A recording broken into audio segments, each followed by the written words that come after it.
I got a hunch this isn't going to be concise either. Broadcasting live from the Everlight Solar Studio. I would say that you are pretty easygoing. You're actually probably more easygoing than I am. This is Wilde and Tausch, presented by Pella Windows and Doors of Wisconsin. Well, you're not easygoing at all. Hey! On 100.5 ESPN, the ESPN app, and Wisconsin On Demand.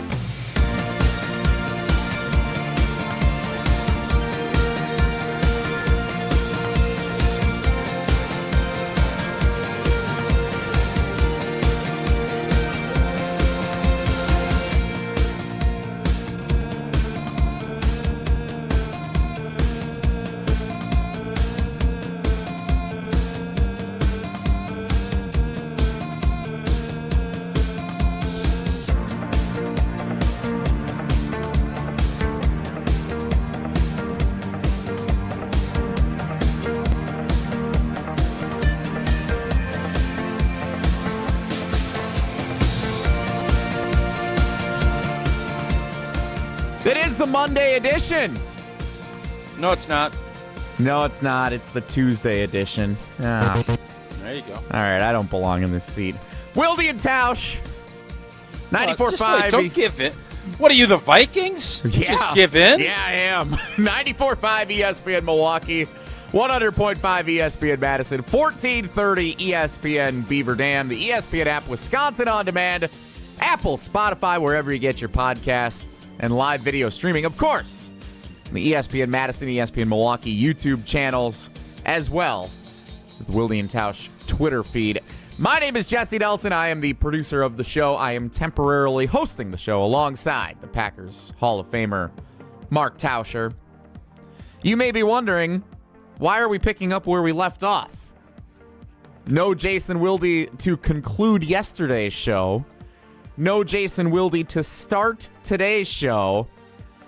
It's for good reason.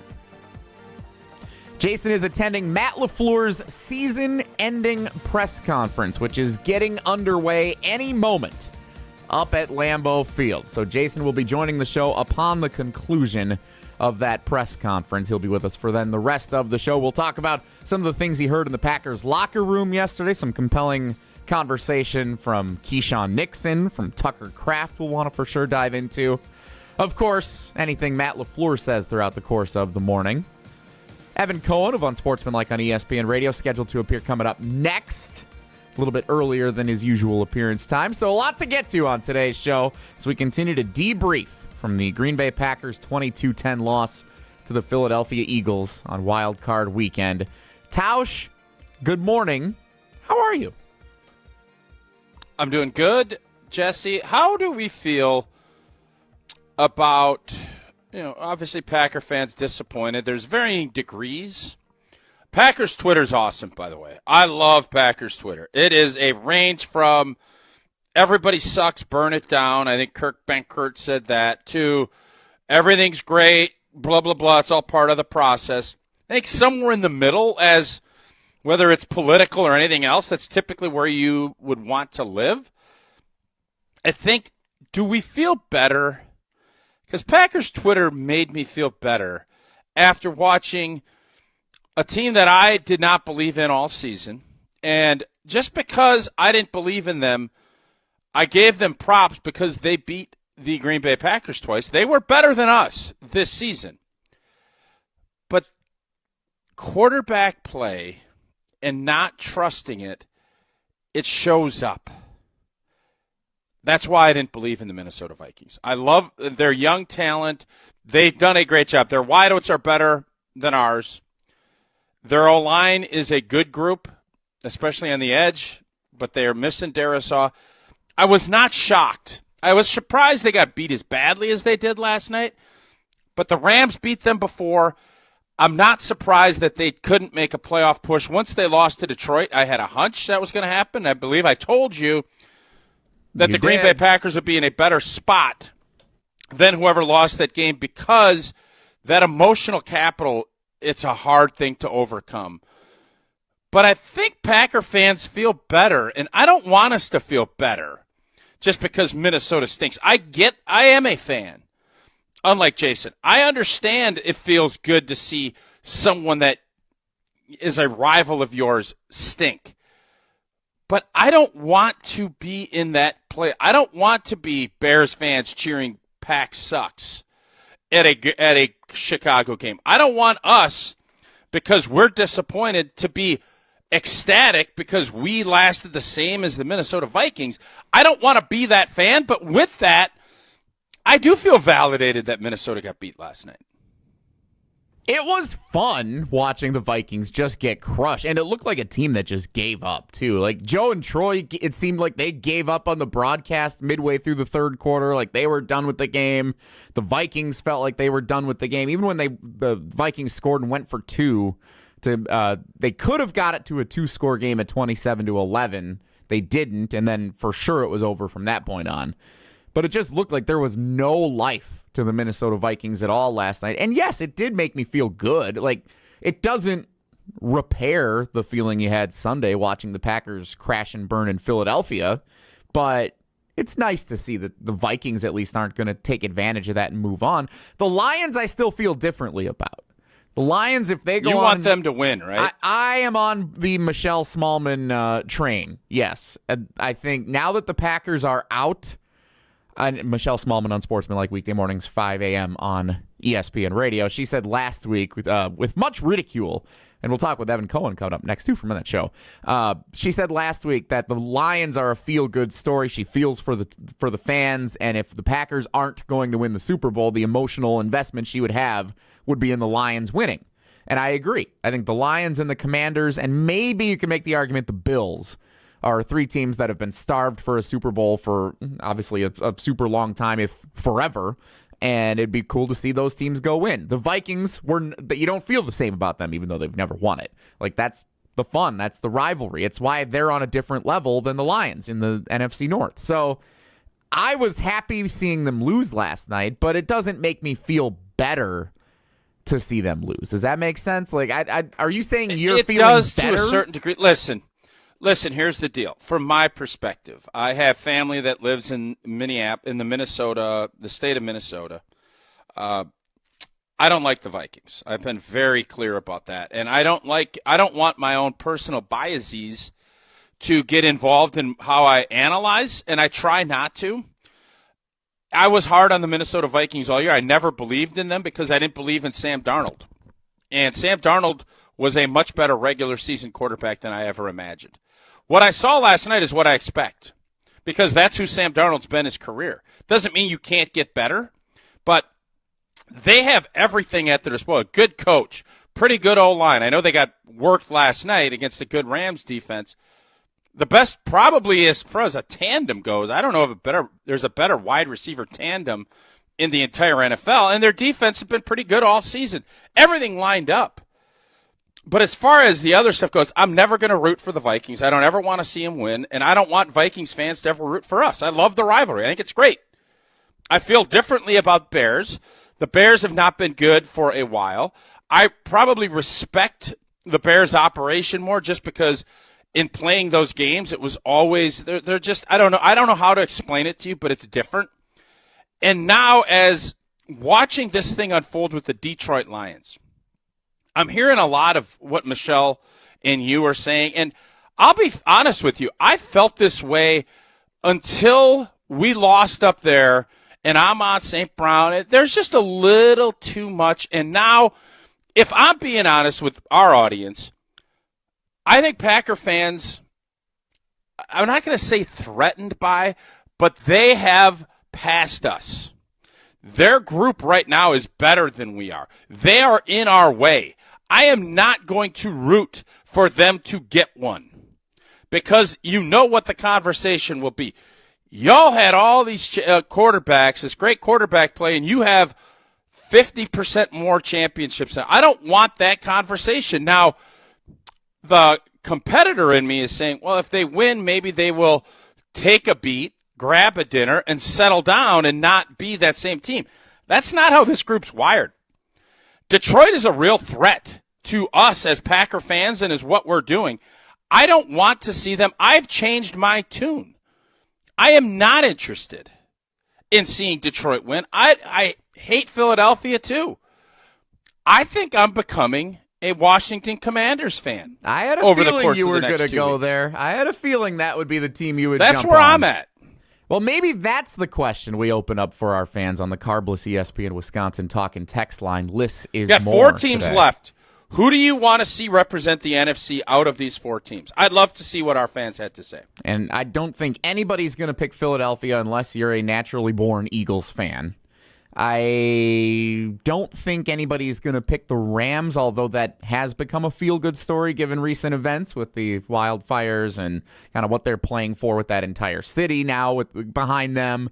Plus, they stuck it to the Vikings last night, and I don't know if there's any emotional investment for fans neutral in cheering for the LA Rams. The Commanders are they got their first playoff win since 2005. The upstart team, Jaden Daniels is a ton of fun to watch play. Guys that have Terry McLaurin has stuck it out there for all these bad seasons, and now they're finally good, making a run here in the final 8. Washington is, to me, the clear-cut answer to this question, but Detroit is still in the. I think the majority of fans will pick the Commanders, but I'm going to be on board still with the Lions. And I don't view the Lions the same way that others view the Vikings and the Bears as a rival to the Packers in the NFC North. I just don't see it. I don't view them that way. I still think those fans have suffered long enough. Let them enjoy some fun here while they can in their glory days, their golden age of Lions football. And if they get to the Super Bowl this year, go get them. That's where I'm on with the Lions. I'm all for it. Yeah, I couldn't disagree more. With that assessment. Philadelphia, the way their fans treat people, just their whole aura, I despise it. Nobody likes it. Philly, yeah. Yeah, I will never root for Philadelphia, ever. So it's Minnesota, Philly, and then I think at this point, until the Bears get better, I think it's almost like a sympathy play. It's about the Packers, and outside of that, I don't really care. But somebody else has to win. And I'm certainly glad that it is not the Minnesota Vikings. That I can assure you. We'll talk with Evan Cohen on Unsportsmanlike on ESPN Radio. He is scheduled to appear next. Jason Wilde is attending Matt LaFleur's season-ending press conference right now at Lambeau Field. He will join the show upon the conclusion of that press conference. Lots to get to today, Tausch, including you telling us right now about Pella Windows and Doors of Wisconsin. Happy New Year! Boy, it means a lot of rough days ahead for those who suffer seasonal affective disorder. And you know what? It's been kind of a rough January so far. Cold, gloomy, gray, and frigid days on the horizon. You just want to get snugly and cuddle up at home. Well, Pella will make your home as beautiful on the outside as it is comfortable on the inside with new Pella windows and doors from Wisconsin. Celebrate the new year with 0% interest for up to 3 years at Pella Windows and Doors of Wisconsin. Hurry up, though. You only have, month is half over already. Wait, opposite of October, huh? January is flying by. You have until the 31st. So visit PellaWI.com today to learn more. Certain restrictions do apply. How long are you going to tell us how long October was? I just don't. I can't fathom. It always feels like time is flying, especially as you get older and your kids and all this other stuff. But for whatever reason, October was the grind of grinders. It just ground itself into submission. I don't know how. I actually kind of want to bottle it to slow life down a little bit. So I have to think back how October played itself out, figure out why it was such a slow month. Speaking of grinders, Evan Cohen of Unsportsmanlike on ESPN Radio, scheduled to appear. Coming up next, it's Wilde and Tausch. This is Wilde and Tausch, presented by Pella Windows and Doors of Wisconsin. Call Gina Della from Pella today, 855-PELLA-WI, and online at PellaWI.com/radio. Every event tells a story, from the first impression to the final moments. Have someone guide your guests through every chapter the way you want the story told. Hi, it's Jeffrey from Celebrations Entertainment. With a strong presence, great voices, and an award-winning team, trust us to guide, direct, and inform your guests through all the different chapters of the day. For fun, memorable entertainment for any event, please visit us at celebrationsentertainment.com. That's celebrationsentertainment.com. Mark Tauscher here for Kohler Services. If you've been putting off your bath or shower remodel, now is the time to turn to Kohler Services. Family owned for 150 years, Kohler is your Wisconsin manufacturer providing care for life. And this month only, get $1,000 off your Lugstone shower remodel and no payment financing until 2026. Visit KohlerServicesWI.com to request your free quote with fast professional installation always included. That's KohlerServicesWI.com. Madison's home of the Milwaukee Bucks. Lillard lobs up top to Giannis. Oh, what a play! Wisconsin Badgers volleyball. Underneath it, bump set, left side, powers it down. What a rally! And Wisconsin comes out on top. And now, the Milwaukee Brewers. Hit to left and deep. Get up! Get up! Get out of here! Gone! Wow! This is Madison's new home of the Milwaukee Brewers. 100.5 ESPN. As a bull rider, I prefer to do things single-handedly. That's why I love the UW Credit Union app. Doggy! It lets me check accounts, make transfers and more on the go. And if I need an extra hand, UW Credit Union has convenient local branches. Yippee! So, if you want simple mobile banking, mosey on over to UW Credit Union. They're here for every y'all. Federally insured by the NCUA. Looking for the most popular answer. What's the worst thing about Wisconsin winters? Gina Della from Pella. Finding a sitter when snow closes school. Yay! It's the time of the year when we just want to be all warm and snuggly at home. And Pella helps make your home as beautiful on the outside as it is comfortable on the inside. With inviting doors to let friends and family in and beautiful, energy-efficient windows to keep the cold out. Celebrate the new year with 0% interest for up to 3 years. Visit PellaWI.com today. Certain restrictions apply. Your Honda gets you everywhere. When it needs service, you need Zimbrick Honda service. Their customer service is second to none, and you can experience it for yourself at 2 convenient Madison service locations on Fish Hatchery Road and Grand Canyon Drive. From simple maintenance to expert repairs, Honda certified technicians handle it all. Need new tires? For a limited time at Zimbrick Honda, you can buy 3 tires and get the 4th for only $1. Part of the Madison community since 1973. Shop local. Shop Zimbrick Honda. How good would it feel to start the new year by losing those unwanted pounds? At Madison Weight Loss, our Metabolic Reset program can help you finally lose those pounds without all the stress and frustration of trying to figure it out on your own. The secret is our program helps reset your metabolism so you can keep the weight off for good. Learn how our clients on average lowered their metabolic age by 17 years. Go to MadisonWeightLoss.com now to schedule your free consultation and learn why your metabolism may be sabotaging your goals. Hi, it's Jesse Nelson. Struggling to find a weight loss program that really works for you? I was, until I found Madison Weight Loss. In 60 days, I was able to drop 40 pounds simply by changing my diet. Now is the time to end the cycle of weight gain and frustration without packaged food or injections. You could lose 20 to 30 pounds in just 60 days and have the tools to keep it off long term. You can do the program in person or virtually from anywhere you live. Schedule your free consultation now at MadisonWeightLoss.com. That's MadisonWeightLoss.com. Results may vary. The Notre Dame Fighting Irish, the Ohio State Buckeyes. I just want to win a national championship. The College Football Playoff National Championship, presented by AT&T. Coverage begins Monday, January 20th at 6:30 Eastern on ESPN Radio and on ESPN. I'm throwing caution. What's it gonna be?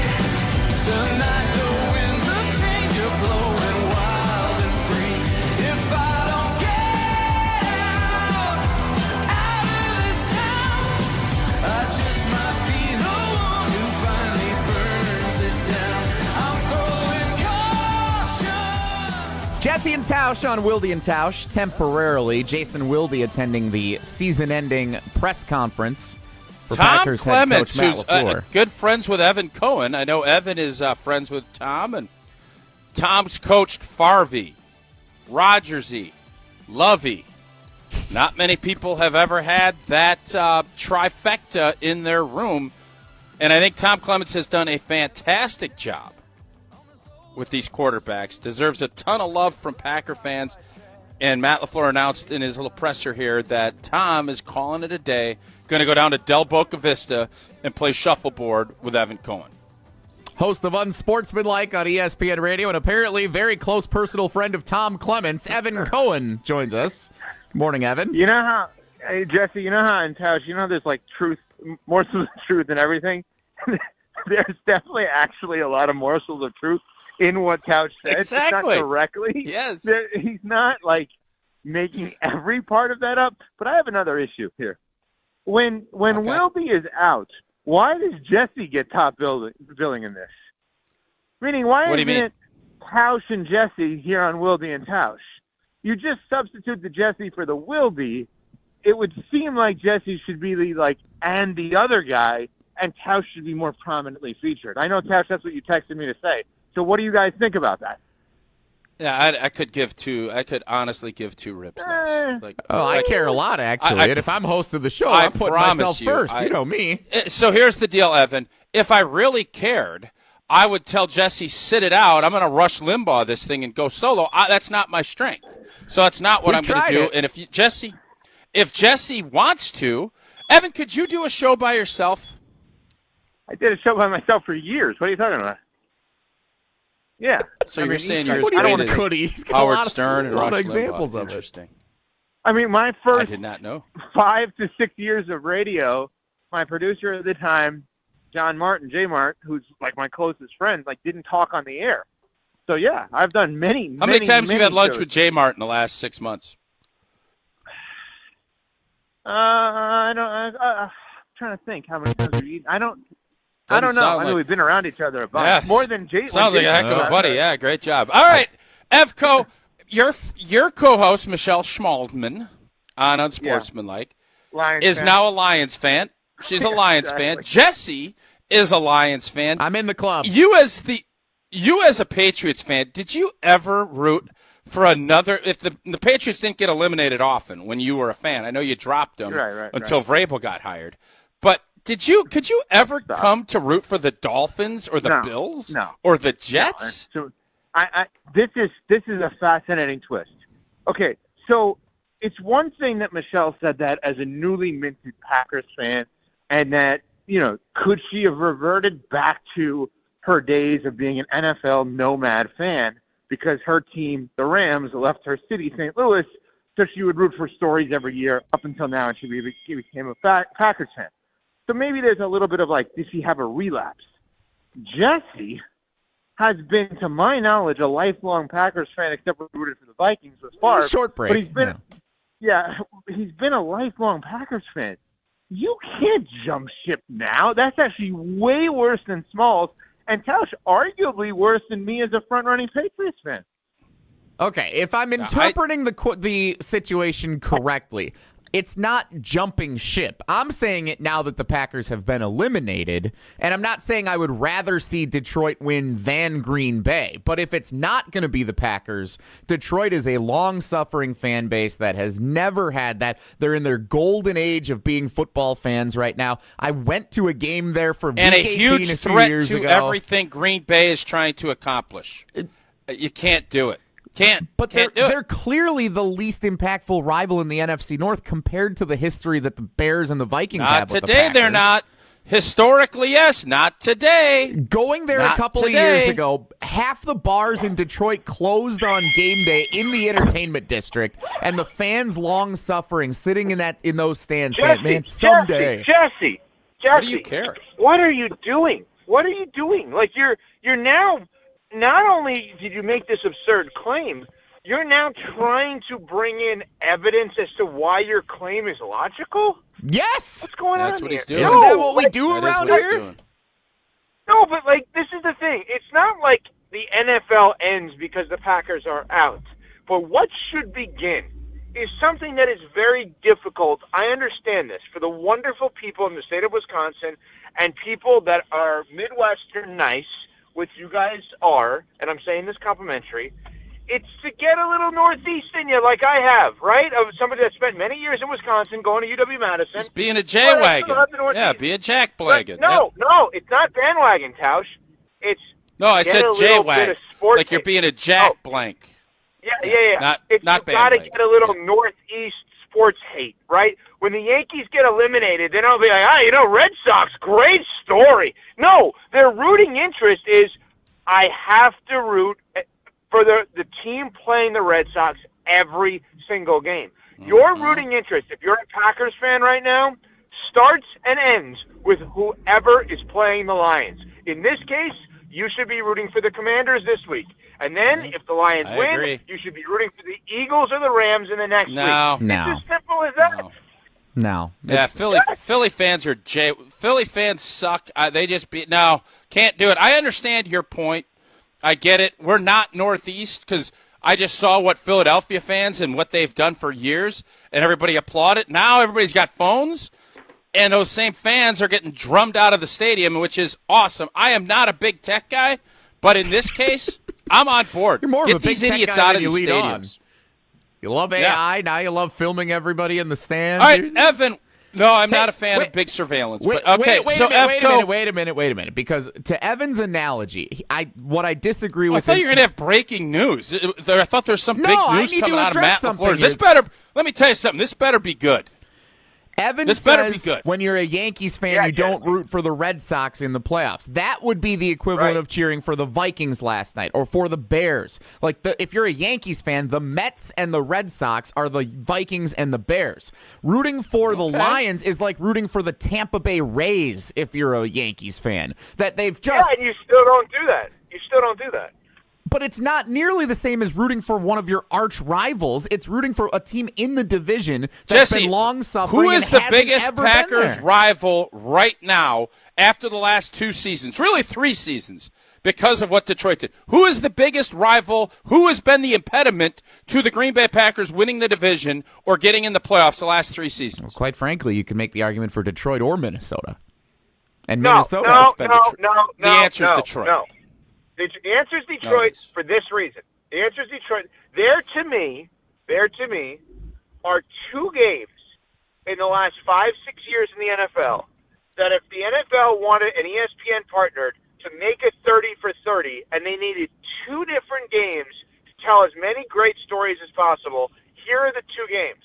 The 2019 AFC Championship game between New England and Kansas City, which was basically the passing of the torch of the dynasty, right? You could do it based on the Patriots and the Chiefs. And the other game is that game at Lambeau where Rodgers is playing for a spot in the playoffs. They lose at home. That ended the Rodgers era with the Packers, began the Love era with the Packers, and I believe began the Lions' resurgence as a franchise, or maybe even birth as a franchise. You could take that game and tell so many stories off of that game. You could bring up any Vikings game you want, Jesse. None in the last few years are as significant in my mind for both teams. Yeah, as Evan's that right. 8 and 9 games. Evan's right, and I'll tell you this too, Evco. Had Detroit not beaten Minnesota the last week of the season, Detroit would have had the same fate as Minnesota last night. That emotional capacity that you have to go from a 1 seed and being the favorites all year to having to go on the road, to go to Arizona, and to go try and win a game. The Rams would have beaten them and the Lions. That game, if the Lions can pull this off, will be one of the most critical regular season games we've ever seen in the NFL. If the Lions can close this thing out and do it. That's how important that game was.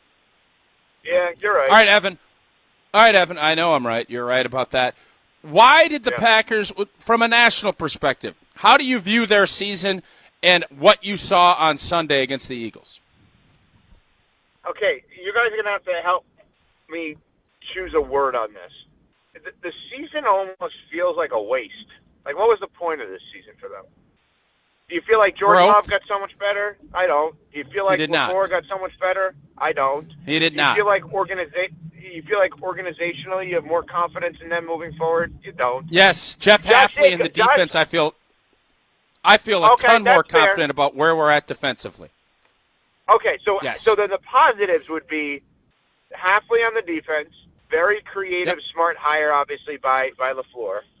The success of spending money on free agents, which is obviously a departure from years past, with how great Jacobs and McKinney were specifically. Those things are really important, right? Hafley, Jacobs, McKinney. Very important. Yep. None of them win you a Super Bowl. Jordan Love wins you a Super Bowl. And Jordan Love got more experience this year and more banged up this year. You can't say Jordan Love got so much better this year, and that's why I continue to say that where we're at with some of these teams right now in the NFL, like Philadelphia and Buffalo specifically coming into the year, where we said, hey, those coaches and quarterbacks, they better perform, they better get in the playoffs, they better win playoff games, or else that's how I think we enter next year with the Green Bay Packers, where we look at them and say, well, they better get into the playoffs, they better host a playoff game, and they better win a playoff game, or we're going to start to have a lot of questions as to whether or not, is Matt LaFleur Buck Showalter, or is he Joe Torre? Does he get you to the promised land but not win, or can he win? Is he Steve Mariucci or is he Bill Walsh? Now, right now he's Steve Mariucci. So I made in order to host the playoff game. You felt the need to try to top the comparison. It's better. No, mine was better. You always tell me try to improve things. Don't just stand pat with it. So, how do you think Matt LaFleur, his season? I thought he had a tough season. I thought there was a lot of stuff. The offense, the passing game, did not improve. It got worse as the season unfolded. Now you could say that's because of the defenses that they played. But do you think his seat? It's not hot. I don't think anybody thinks it's hot. I am not calling for Matt LaFleur's job. Some fans are. Where do you see it as far as going into next season? Is it one little of those red buttons on the heat seater? Is it 3? Where are we at? Let's do exact temperatures. Tausch, let's say it's negative degrees in Wisconsin. It's a freezing cold day. It's been chilly. On in your house. Very chilly. Yeah, you're putting the heat on in your house. What temperature is – everybody's warm in the house at what temperature? It's hot. It's good to go. We run a little hot, so I'd say 72 is hot for us. Oh, really? That seems low. Yeah. 72 is hot. I feel like 74 is a good temperature where, the house is going to be warm. That's what I would say. So, to me, if I'm using 74, I think he's like a 70 or 71. He's not necessarily right there, but it's not like the air conditioning's on. And by the way, correct me if I'm wrong on this. Correct me if I'm wrong. No, I would agree. I do not think he is on the hot seat. I do think for the first time he's not asking. He still has to say what he wants to say. You just asked me a correct question. him if he's wrong. That was a precursor. I haven't said it. You don't say correct me if I'm wrong. Way to go! After the fact. I thought you just said he's at 71. No, didn't you just say that? I did. But when somebody says correct me if I'm wrong, it's before what they're going to say, not after what they're going to say. You just said 71 degrees. Correct me if I'm wrong. That wasn't the correct me if I'm wrong applies to the next statement, which hasn't actually been made yet. Oh, God. All right, Long. I didn't know Wilde was back. All right, keep going, Long Windy. Keep going. Correct me if I'm wrong. Correct me if I'm wrong. He has a new boss for next season, does he not? He does. Yeah, June 30th, he'll have a new boss. Right. And so do we know 100% that the new boss's view of a season, of a team, is going to be the exact same as Murphy?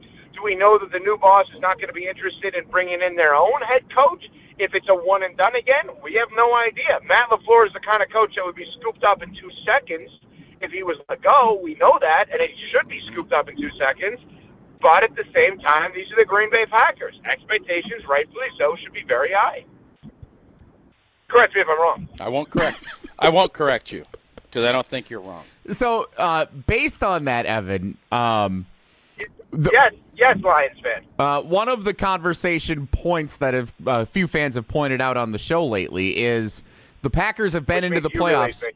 The Packers have been into the playoffs back-to-back years as the 7 seed in the NFC. Had the playoffs not expanded a couple of years ago, we would be talking about 3 consecutive seasons that the Packers didn't make the playoffs. Is there any merit to that argument in your national perspective, or is that a coulda, shoulda, woulda, who cares, that's not the rules anymore situation?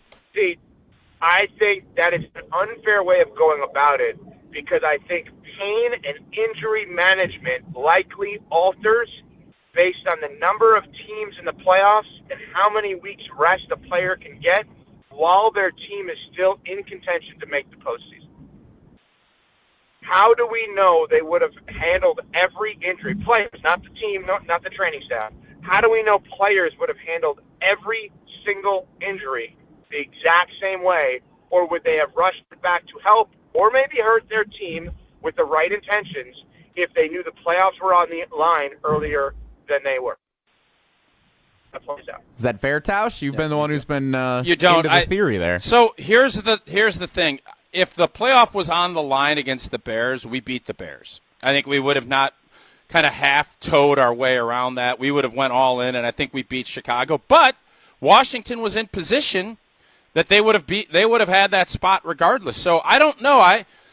There's something to it. It's an interesting point, and the bottom line is if you don't make the playoffs for 3 years, you're not coaching the Green Bay Packers, period. You don't have that win against the Cowboys that has kind of sprung everybody forward. So I get the idea of dealing in hypotheticals. The fact that we don't have to, I'm thankful for that. And I think 7 playoff teams, while I don't like the expansion when it happened, I'm okay with it. Last one for me, Evan. Where's Jordan Love ranked? One thing on that very quickly, because I think it's a really interesting thing. Yep. Correct him if he's wrong. That's where we go back to the new boss thing. How do we know the new boss doesn't look at it that way if the new boss is looking for a new head coach for whatever reason, right? Which I'm not saying you should be. My point is maybe someone other than Mark Murphy will look at it differently and will say 7 seed twice in a row, missed the playoffs the year before, had Rodgers and Love, and if it was the old format, we're not even in the playoffs for the last 3 years. That's where this new person in charge. What is the person's name who's in charge now? Because I don't know that. Ed Policy. Okay, so Ed Open Door Policy. Yeah, except if you're Tausch. That door's closed. I promise you that. Closed door. That's fair. All right, Evan, before you go, where is Jordan Love in the pantheon? Where are you putting him from Jesse's standpoint, tearing it off? Where do you have, after 2 full bodies of work now that Jordan Love has put in, where is he in your pantheon of quarterback play in the NFL? All right, let's go through this. So are we saying for 1 year, 3 years? How are we looking at this? I am saying you just evaluated the last 2 seasons of quarterback play. Where's Jordan Love fit in your hierarchy of quarterbacks? Okay, so without looking at a list in front of me, but I would say Mahomes on a level all by himself. Then you have a level of Allen and Jackson all by themselves. Then you probably have a level of Burrow's with them. No, Burrow's not with them. He's on the level below all by himself. Okay. I think there's 3 levels of the top tier. I think if you're going to look at it that way. And then I look at guys so what Jordan Love doesn't have, he doesn't have a Super Bowl appearance, or he doesn't have a top 2 finish in the MVP, right? So when you're looking at guys like Jalen Hurts, Jared Goff, Dak Prescott, Matthew Stafford, I don't know how you take him above some of those guys. Even Purdy. I love Purdy. Purdy's way more accomplished than Jordan Love. There's no argument on that one. So I think Jordan Love is probably in the 10 to 15 range more than the 5 to 10 range right now. Interesting. Is C.J. Stroud in front of him? He's had a hell of a start to his career because if you think about this year, I thought this year didn't was have a good sophomore season, year. Evan. He did not have a good season this year. Tausch. Now that's the product of the division. I get it. But his sophomore slump season, they made the playoffs and won a playoff game. Oh well. Yeah, I can't argue that. I agree. I don't think he had this unbelievable season. So you have Jordan Love as a mid-tier. You have him middle of the pack as far as a quarterback goes through 2 seasons.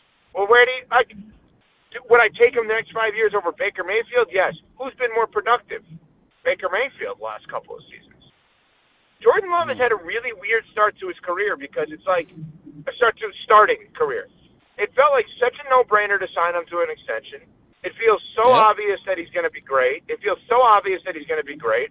It feels so obvious that he's an awesome fit to the franchise, kind guy, teammates love him. It feels so obvious that he's going to make a Super Bowl and hover around an MVP at some point. And none of these things are even close. Okay. It's almost, is he Anthony Edwards, Tausch? Where it's like, oh, of course Anthony Edwards is going to win NBA MVP and go to the finals. But is he? He's not Wemby. No. I almost see him as like a what's the dude from Oklahoma City? Shea Gilchrist, whatever his name is. Yeah, but he's going to be more accomplished than Love because they're going to be the 1 seed. Maybe. He's going to win the MVP, and they were the 1 seed last year. Maybe. Yeah, 1 seed's in the NBA. Nobody cares. What are you going to do for me? To win some playoff games. Jordan Love has done that. We got to remember Jordan's only played 2 seasons of football, and this year was a hard season for him. He had to fight through a lot of stuff. I still think there's a lot of room for him to grow, but through 2 seasons, last year at this time, I had him as a top 10 quarterback, top 5 in the NFC. I can't put him in the top 3 in the NFC right now. I'd be lying if I did because he wasn't consistent enough. I think that is beyond. That's beyond fair. Can I ask you one other thing before we go?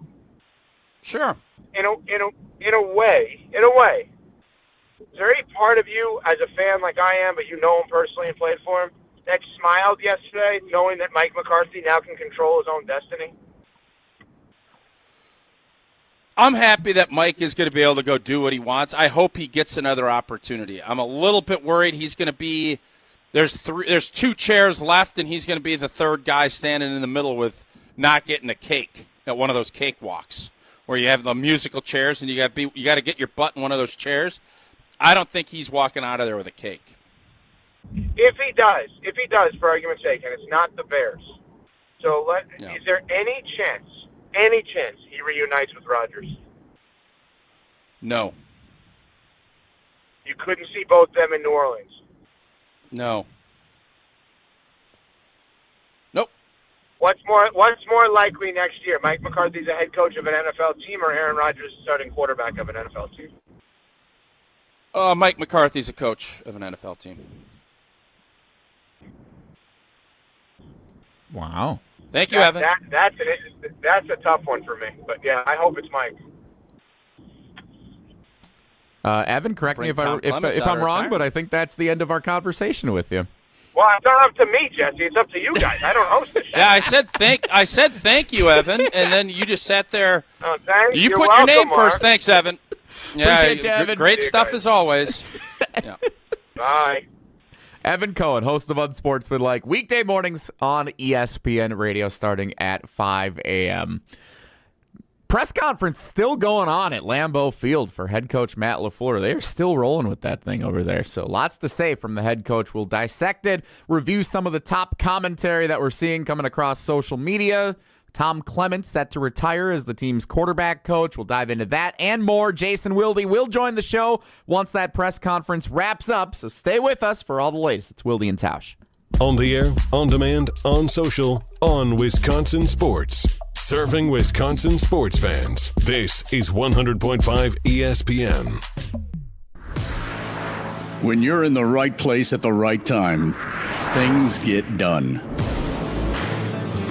The important things, like knowing what you need and how it all works. Talking truck. Fixing it right the first time. At Zimbrick Chevrolet, our people get it done right and now. That's how you know you're in the right place at the right time. And you'll never overpay at Zimbrick Chevrolet. Panic strikes as you realize on Wednesday that Thursday is your anniversary. The reservations being secured. We'll see you at 8. The gift being purchased. Yeah, you've got this. Just like Associated Bank's got you with early pay up to 2 days early on direct deposits. So even though they call you Last Minute Lisa, we'll make your last minute scrambling a bit easier. You've got this with early pay from Associated Bank. See associatedbank.com/checking or ask a banker for details. Member FDIC. Since 1956, Holman Lindsay Paints has been making paint in Wisconsin for Wisconsin. Because of their commitment to making great paint for Wisconsinites, Holman Lindsay has grown over the years to 26 locations in this great state. Headquarters in Sun Prairie with a state-of-the-art facility, Holman Lindsay has the paints you need to make your job better. From do-it-yourself to professional, Holman Lindsay has paint for everyone. Visit one of their local locations today in Madison, Sun Prairie, Middleton, and Janesville. I love playing sports, especially for my school. And that's because school sports are special. It's where it's safe to fail. It's where we're taught resilience, where our fear becomes confidence. is where we learn to get back up after every fall. School sports are where 7.8 million students go from I can't to I can. This message presented by the WIAA and the Wisconsin Athletic Directors Association. Since J&K Security Solutions opened in 1987, our attention to detail and customer service have been our strongest assets. I'm President Jeffrey Beckman. We'll always do our best to find the most efficient and cost-effective solution to every job we tackle. Whether it's security for your home or business, installing video surveillance, or being able to control your garage doors from your phone, we can help you feel empowered with simple and user-friendly technology. Let's work together to secure your home or business. jksecurity.com. The GRB Rays have established themselves as one of the top baseball programs in the Midwest and the country. GRB Academy offers training programs for players of all ages and skill levels. Learn from some of the best baseball coaches in the area and find the program that fits your training goals and your schedule. Spots are filling up fast, so visit grbacademy.com to sign up now. That's grbacademy.com. GRB Academy, baseball for the serious player. This is our crew. Fly ball right field. Hit a ton. We're tied. Milwaukee Brewers baseball is coming to ESPN Madison. The 1-2 pitch. Swing and a miss. He struck him out. Every pitch, every dramatic moment, every fly ball left field. Back. Still back. It is up and gone. Madison's new home of the Milwaukee Brewers. 100.5 ESPN. Hi, Drew and Jonathan Scott here, reminding you that a lot of life's firsts are better with help from American Family Insurance. Like your first home expansion or your first big lightning strike. There's a first for everything. Get the right home policy at the right price with the right help from American Family's agents. Life's better when you're under American Family's roof. Insure carefully, dream fearlessly. Get a quote and find an agent at amfam.com. Products not available in every state. American Family Mutual Insurance Company SI and its operating company 6000 American Parkway, Madison, Wisconsin. Watch every ESPN Madison show live every day. Subscribe to ESPN Madison on YouTube for live video of every show and exclusive content. Just search ESPN Madison.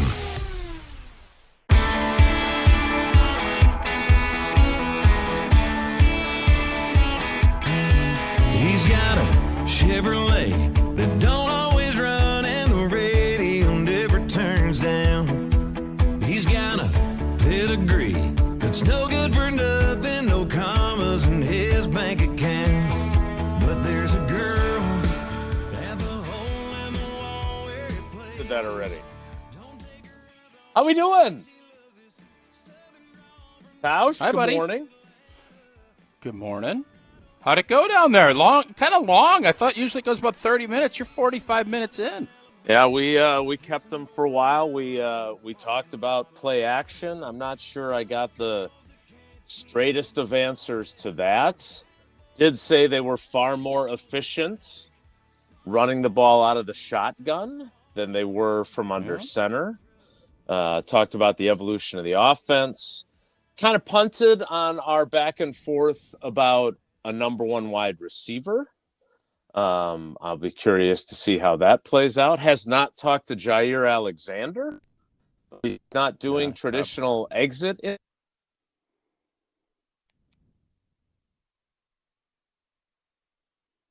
it looks like we lost Jason there. I can't hear him. Yeah, well, I think Jason is talking about not doing traditional exit interviews. So I'll just give you a little taste.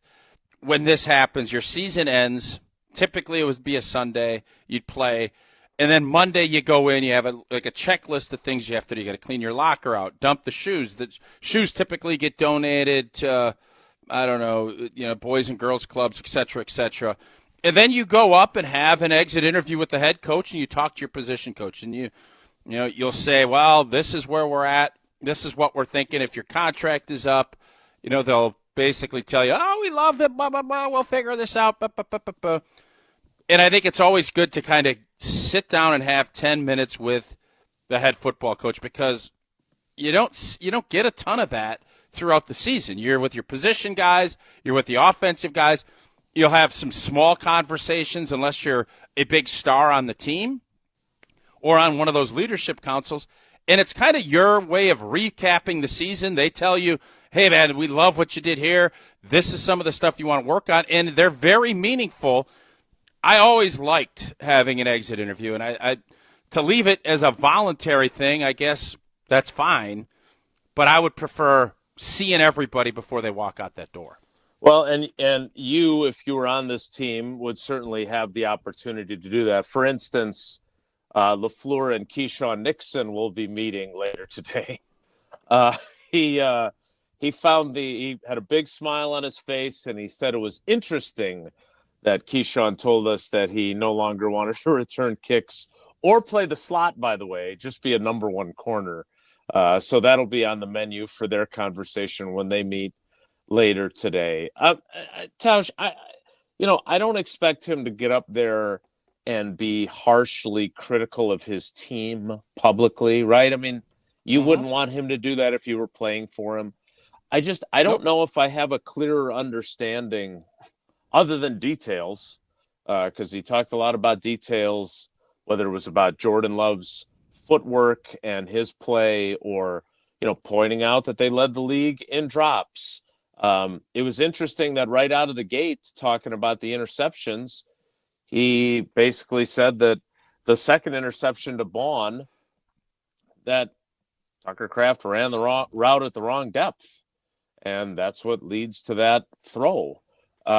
He talked about the first interception, that he basically said that Dontavion Wicks needs to stack Slay and get on the other side of him to prevent him from being able to make that play. That was a whale of a play by Slay. It was. That was a big play. He said that too, right? He said that, he did a great job of getting his wrist and slingshotting himself past. And then he basically said the third interception, there should have been pass interference. So he was, I would say, protective of Jordan. I don't think could he have played better at times? Absolutely. Could I have helped him play better at times? Absolutely. Could the people around him have helped him be better? Absolutely. So he's big on the collective, but as I said in our kind of back and forth, he played the position, he gets it. That's life as a quarterback. And when you get the $55 million a year contract, you also get the scrutiny. And I just wanted to understand what his expectations are for him next year. And I would say this, and we have talked about Jordan Love's personality on this show before. He is definitely not Aaron Rodgers. In some ways, that's probably a good thing for certain players who interact with him and don't want to get, the reactions to mistakes or getting yelled at. But Matt LaFleur made one of the biggest takeaways that I had was that he wants Jordan Love to be much more outspoken as a leader. And my question, as I heard him say that for you, as I was thinking about getting back on the air after we were done, was, can you be that if that's not who you are? Because he basically said, look, the quarterback position, that comes with the territory. And it's a leadership position where whether you really want it to be or not, because of the nature of the position. So, you played with Favre, you played with Rodgers. How did they lead? Did it come naturally to them? Obviously, Favre was 5 years into being the starter when you came along, whereas with Rodgers, you were there for when he started to be the starter. How did you see them as leaders, and how can Jordan evolve in that role? Because it does not sound like, as a vocal guy, he is super comfortable. Matt LaFleur used the word reserved to describe him, and he tried to pull it back, and then he basically admitted that that's a good word to describe him. I don't know how many quarterbacks get described that way. There's the difference is you don't need the quarterback to be calling it up on the G before a game and doing the, get everybody hyped. What you need from your quarterback is consistency. Brett and Aaron both did that. You're at practice, you know what you're doing, and you hold guys accountable for what they're doing. They need to be the smartest guy. They need to know everybody's job, and then they need to hold guys accountable. You don't need to be rah-rah guy. Now, some quarterbacks, that's the case. That's not the important part of that job. The important part of that job is knowing what you're doing and holding people accountable and having everybody held to a certain standard. Aaron Rodgers did that, and it irritated people. And, Brett did that, and it didn't irritate as many people because he did stuff more off to the side. Hey, what did this happen? He wasn't what are you doing? Now, you'd hear it. He'd say to Frankie, you're going to block somebody today. Aaron would say, hey, tackles, why don't you guys block an end? Like, there's ways to push and understand who needs what. But it sounds like Matt LaFleur wants a little bit more from I don't know exactly what that looks like, but you can't expect Jordan to be Baker Mayfield or to be these guys that are boisterous, and that is not – you have to be authentic about what you're doing. And I think that is part of the process of becoming the guy.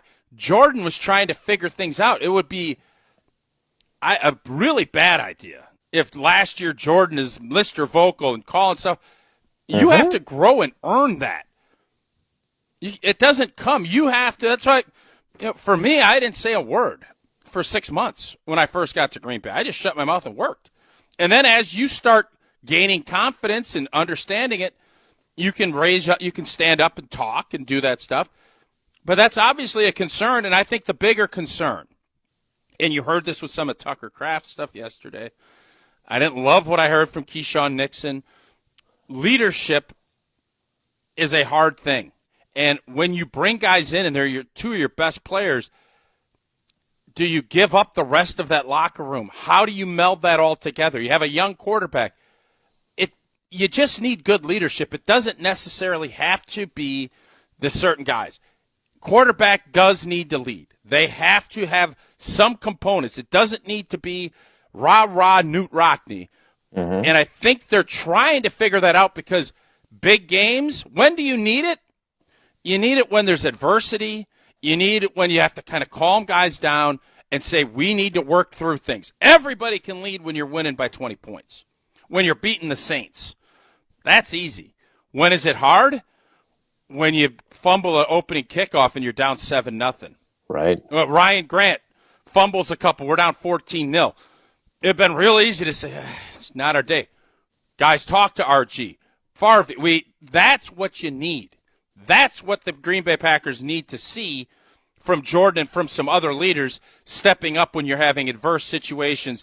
And they didn't get that this year, and I'm sure that's going to be a point of emphasis in the offseason. I have a question about leadership, and I want to get to more of the things that Matt LaFleur Do you think touched he on. thinks that there's not enough? Do you think that he struggles with the locker room leadership? He didn't think it was good enough this year. I don't know. I don't think so. I think he and I talked on Friday. I mean, the impact, you could say that had they not signed McKinney and Jacobs, that there might have been that concern. And remember, those guys are not old head guys, right? I mean, Jacobs is 26, McKinney is 25. So it's not like those guys, they brought in 30-something guys to be leaders. But I do think that there would have been a greater void in that department without those two guys. But I want to ask you about what Tucker Kraft said yesterday, because Chewy and Gabe and I were talking about it on Jen, Gabe, and Chewy this morning. I want to get to that. Plus, a lot of the things that Matt LaFleur had to say. It was a really interesting back and forth. And while he may have been gutted by the loss to the Eagles, I do think that he is much more introspective and insightful after they lose than after they win. And I thought we learned some interesting things today. We'll get to all that as we continue, as I join the program. More from Matt LaFleur, more from a leadership perspective next. It's Wilde and Tausch. We're on the Packers. The lesson to be learned is you can't be a 7th seed. Because we're on Wisconsin sports. They got to be better, and if they're not, then next year will be a disappointment. Nobody covers the green and gold like 100.5 ESPN. Listen to Madison Money Guy every Saturday morning at 7 a.m. on 100.5 ESPN and ESPNWisconsin.com. I like to refer to inflation as the silent killer. It's an invisible risk. It's just the idea that things get more expensive over time. You're going to need milk and eggs when you're in your early 60s and when you're in your early 80s. You're going to get a loaf of bread, and it's going to be more expensive 20 years from now. Christian Finfrock is the Madison Money Guy. Call him today at 208-1800. Rah. Pella Windows and Doors of Wisconsin present your Badger Minute. Here's Pablo Iglesias. This Badger Minute brought to you by your Badgerland Chevy dealers, proud supporters of Badger Athletics. Go to BadgerlandChevy.com. Kamari McGee answering the call in Wisconsin's win over Minnesota Friday night. First career start going well. 15 points, 5 boards, 2 assists, and 3 steals. McGee starting in place for the injured Max Klesman. His words on why this team's depth is their secret to success. It helps because they can't just key in on just one guy, and that's what's special about our team is we have a lot of weapons. We are a pretty deep team, so you never know who can go off, and just having like those 6 or 7 guys sharing the ball and scoring the ball, it's just good to know that other teams can't really just zone in on one guy. The 24th ranked Badgers host Ohio State Tuesday night. Pella can make your home as beautiful on the outside as it is comfortable on the inside. Celebrate the new year with 0% interest for up to 3 years at PellaWI.com. Do you want to have more fun watching the NFL playoffs? Try playing Sleeper Picks. Just download the Sleeper app today and pick more or less on at least 2 players' projected stats. You can win up to 100 times your cash. For a limited time, Sleeper has a special offer. New users have to just play $5 and they'll receive $55 in free entries. Just download the Sleeper app today and use code BRAD, B-R-A-D. Must be 18 years or older. Promo code, location, and other restrictions apply. Minimum deposit $25. See terms of use for details. Please play responsibly. Call 1-800-426-2537 for help. Hey, it's Bobby Portis, and I love playing basketball in Milwaukee. When I drive down the lane, I move fast and make sudden moves to drive to the hoop and score. But when I'm behind the wheel in the driving lane, I control my drive. I don't speed or make sudden movements. Speeding and reckless driving are the leading causes of traffic injuries and deaths in Wisconsin. Do what I do. Control your drive. Don't speed. Don't be reckless. Zero in Wisconsin. Together we can save lives. Wisconsin DOT.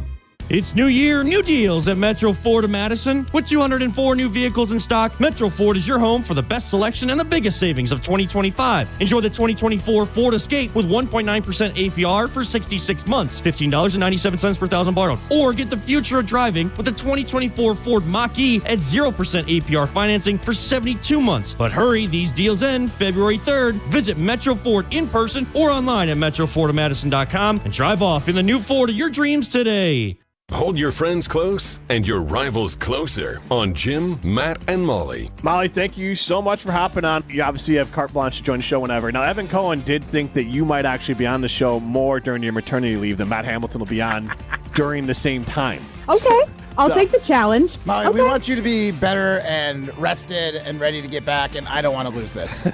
Jim, Matt, and Molly, presented by Coors Light. Weekdays 4 to 6 on 100.5 ESPN. Ben Brust here to tell you about the Princeton Club. I joined the Princeton Club because I was looking for a place I could invest in my health, and the environment and the community I have felt has made it so easy for me to incorporate it into my everyday life. It doesn't matter where you're at in your fitness journey because they have something to offer everyone. It also goes beyond fitness. From the moment you walk in the club to the moment you walk out, there is a togetherness felt throughout the members and staff that keeps you going for your better tomorrow. Don't wait any longer and get started on your fitness journey today at PrincetonClub.net. That's PrincetonClub.net. Wilde and Tausch on 100.5 ESPN is brought to you by Everlight Solar. Save money, save the planet. Everlight Solar.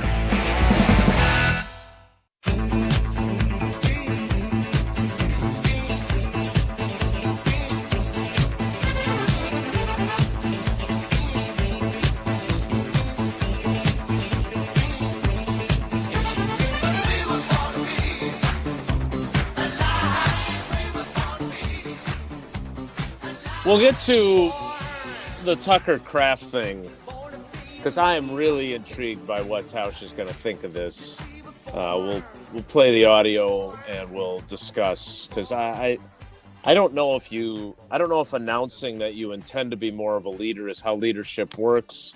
I'll defer to Tausch on that. I do want to touch on this before we get into more of the things that Matt LaFleur said.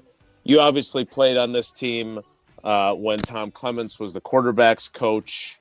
You were retired by the time he became the offensive coordinator. Yes?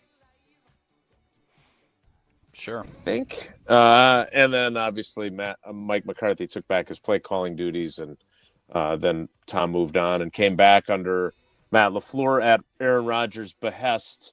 The announcement that he is retiring, pretty cool that he helped all three of the Love, Rodgers, Favre triumvirate improve their games. Is it not? I mean, that's got to be pretty very cool to have been part of that.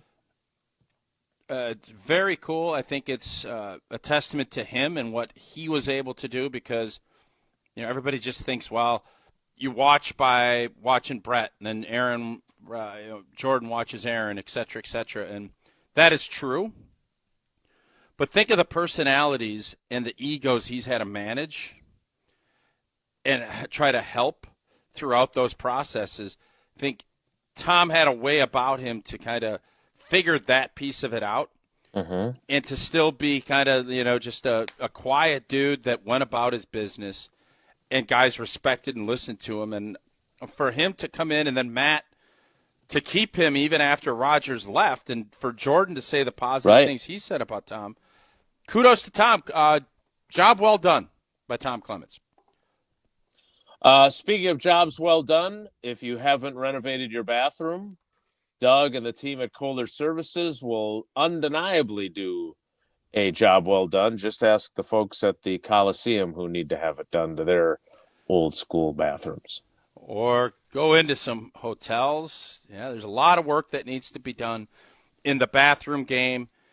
And I'll tell you right now, if you need a bath or shower remodel, now is the time to turn to Kohler Services. Family-owned business for 150 years. Kohler is your Wisconsin manufacturer, providing care for life. And this month only, $1,000 off your Lugstone shower remodel, and no payment financing until 2026. Visit KohlerServicesWI.com to request your free quote with fast professional installation always included. Again, that's KohlerServicesWI.com.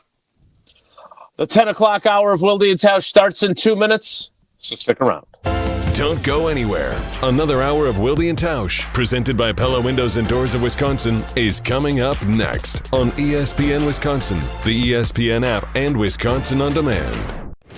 Football season. Best time of the year and my favorite time of the year. This is ESPN Wisconsin's Brad Nortman. On game days, my favorite teammate is a cold carbless in my hand. Premium cocktails in a can made right here in the great state of Wisconsin. Maybe it's when I'm at the tailgate ahead of kickoff or getting ready at home for the game. Carbless is there. 0 sugar, 0 carbs, and gluten-free. Carbless features classic cocktails like margarita, Paloma, and even Moscow Mule, and vodka cocktail flavors like cranberry, lemon, and peach. Find it on your next grocery trip. Carbless. Less is more. This is former Wisconsin linebacker Chris Orr. You're listening to 100.5 ESPN, WTLX, Monona, Madison, a good Karma Brands radio station on Wisconsin. Broadcasting live from the Everlight Solar Studio, this is your Metro Kia of Madison Sports Center. Good morning, Madison and streamers everywhere. I'm Jesse Nelson. Sports Center, brought to you by Goodman's Jewelers, the diamond store of Madison for generations. Check them out, 220 State Street, and online at goodmansjewelers.com. The season-ending debrief continues up in Green Bay. Head coach Matt LaFleur meeting with the media this morning for his end-of-season press conference after the Packers lost 22-10 to the Philadelphia Eagles in the wild-card round of the playoffs on Sunday.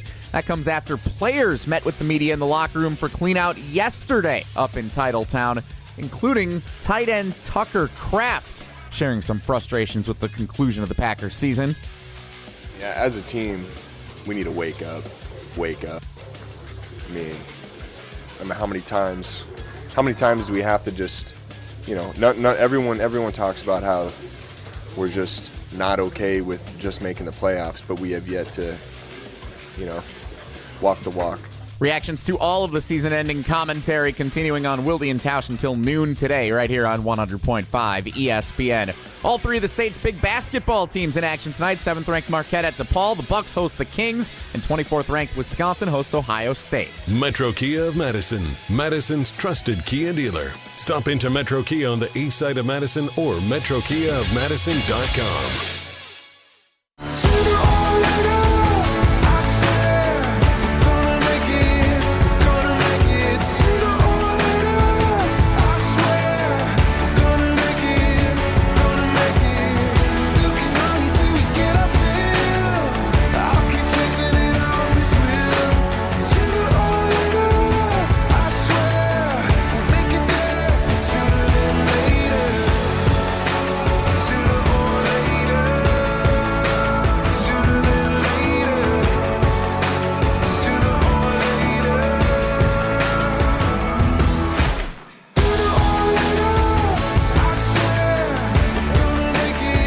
10 o'clock hour of Wilde and Tausch begins now.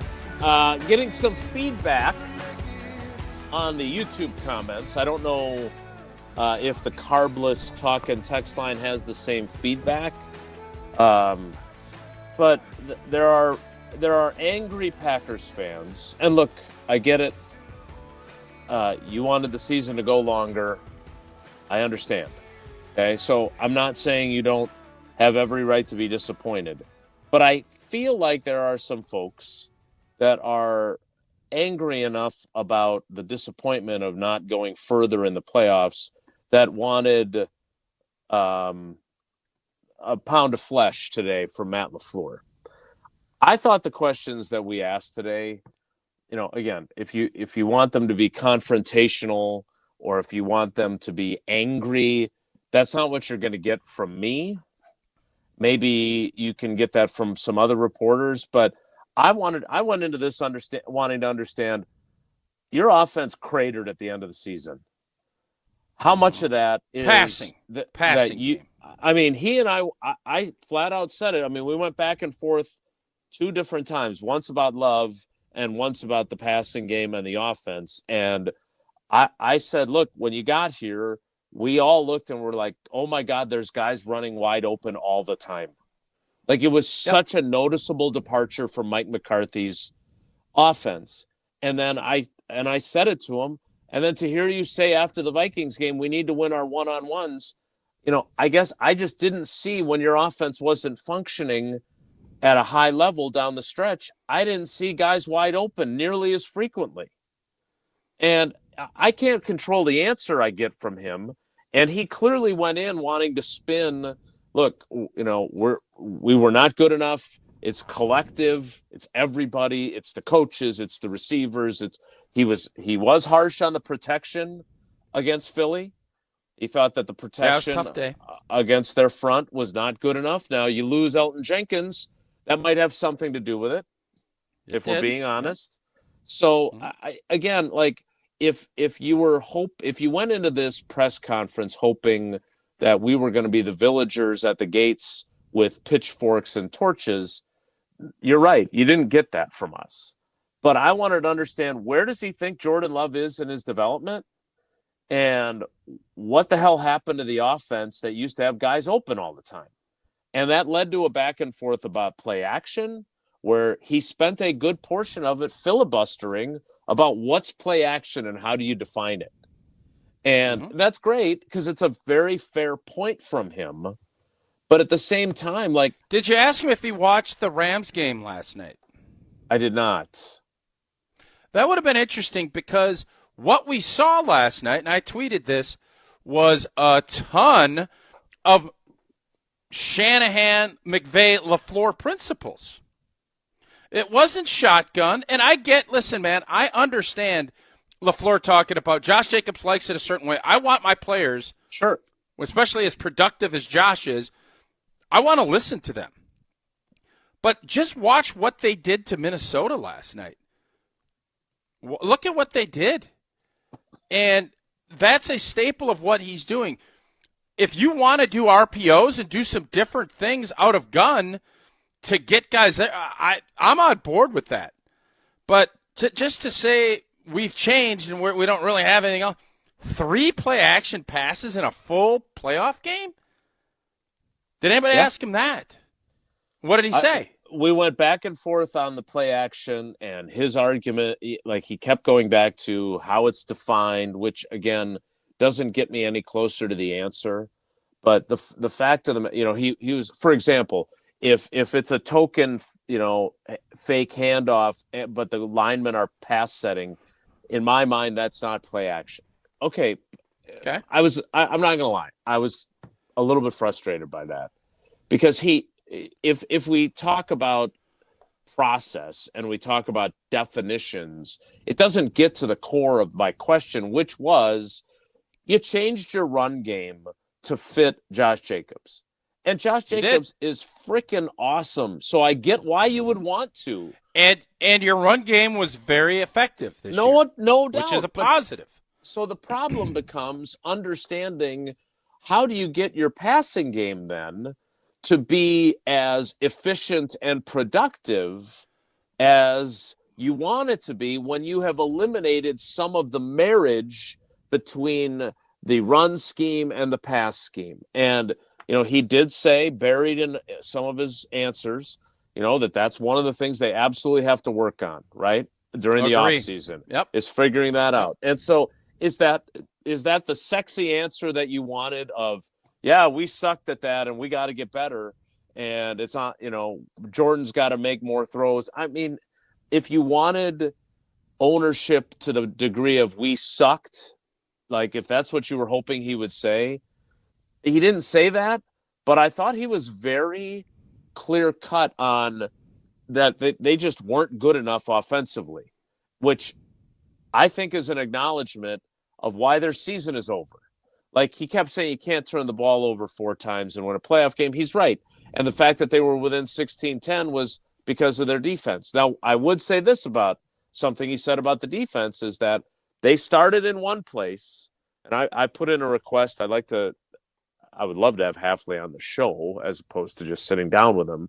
But I want to talk to Hafley some more to understand, because he told me this too, that they started at one point and it ended up way over here in terms of what they actually ran. And the idea that he adjusted based on personnel, I think is the kind of thing that good coaches do. And I think the Packers now on offense have to figure out how to adjust, because they adjusted to Josh Jacobs, but the passing game adjustment wasn't the same. Is that fair?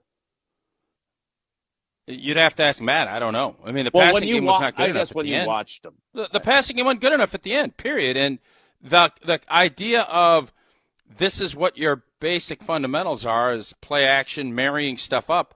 It's a huge part of why Kyle Shanahan, Sean McVay, everybody is hiring these guys, is because it's a critical part to what's doing. And Sean McVay put on a masterclass last night with Matthew Stafford in that run game. They did. So that is going to be something, if it's going to be more run out of gun, come up with some concepts that you like that you can play action. And that's fine. But to not utilize that as a big part of what you're doing, especially when you're down a wideout that you feel like is your big play guy, right? You're just asking young players to go beat man-to-man coverage and to go win one-on-ones. That's not what we're looking for from Matt LaFleur. It's just not. That's not why he has been as good of a coach as he has. I mean, I can say that. Hey, right. Dobbs, beat Slay on a slant. Okay. Yeah, great. Well, how are you going to go about doing that? If I look at the big picture of this, because another one of our exchanges, I guess we really had 3, was about the number 1 wide receiver concept. And, I pointed out you had Devonte Adams. You had an offense that had that guy, and you don't. And I said, I understand that I swear we asked more questions about not having a number 1 receiver. I wanted to say the ensemble cast versus the J.R. Ewing, and I chickened out because he doesn't listen every day. But sure, he didn't, like, he kind of acted like it's okay that he likes the fact that they don't have that guy. My point was, previous teams in Green Bay didn't go out and acquire that guy. That guy rose up through the ranks, right? Sterling Sharp, Robert Brooks, Donald Driver, Greg Jennings, Jordy Nelson, Devonte Adams, and... Did you ask if anybody rose up through the ranks this year off of this ensemble cast? Well, no, because he basically said they don't have a number 1. He acknowledged that. I mean, now I would agree with he him. did say that losing Watson hurt them, and then obviously losing Dobbs and Wicks or Reed during the course of the game did. No blank. But yeah. It's not like Watson was ever their 1. Like, you may look at him as being capable of becoming a 1. He had 29 catches. He is not a 1. And my point was, do you need someone to rise up to be, he's the guy? And you can still have those other guys that are complementary pieces and get the ball. But, my point was, when you have a clear-cut 1, he is the first read on more plays because you believe that guy's the guy. And he interrupted me, which I am totally used to, and said, and they dictate coverage. Yes, they do. Do you have anybody that dictates coverage out of that group? What did he say? Maybe Tucker Kraft. What did he say? No, I didn't ask him that, but he didn't. He basically, with the way he drew it up. It was rhetorical. Yes.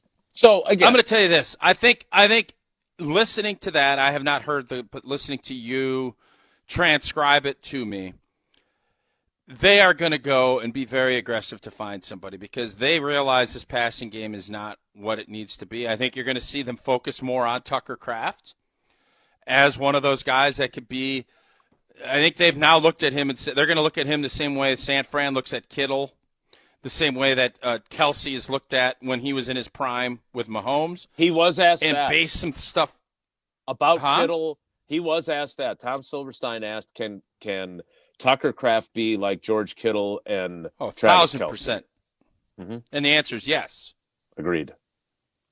Did he say yes? He did. Okay. He did. We'll get to that coming up as well.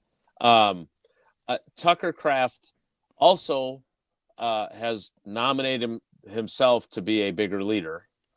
I want to get into that. I want to get into some of the things he said because I don't know how to take them, and I want you to put on your Tausch translator hat in addition to your Johnson & Sons paving hat that you're wearing today.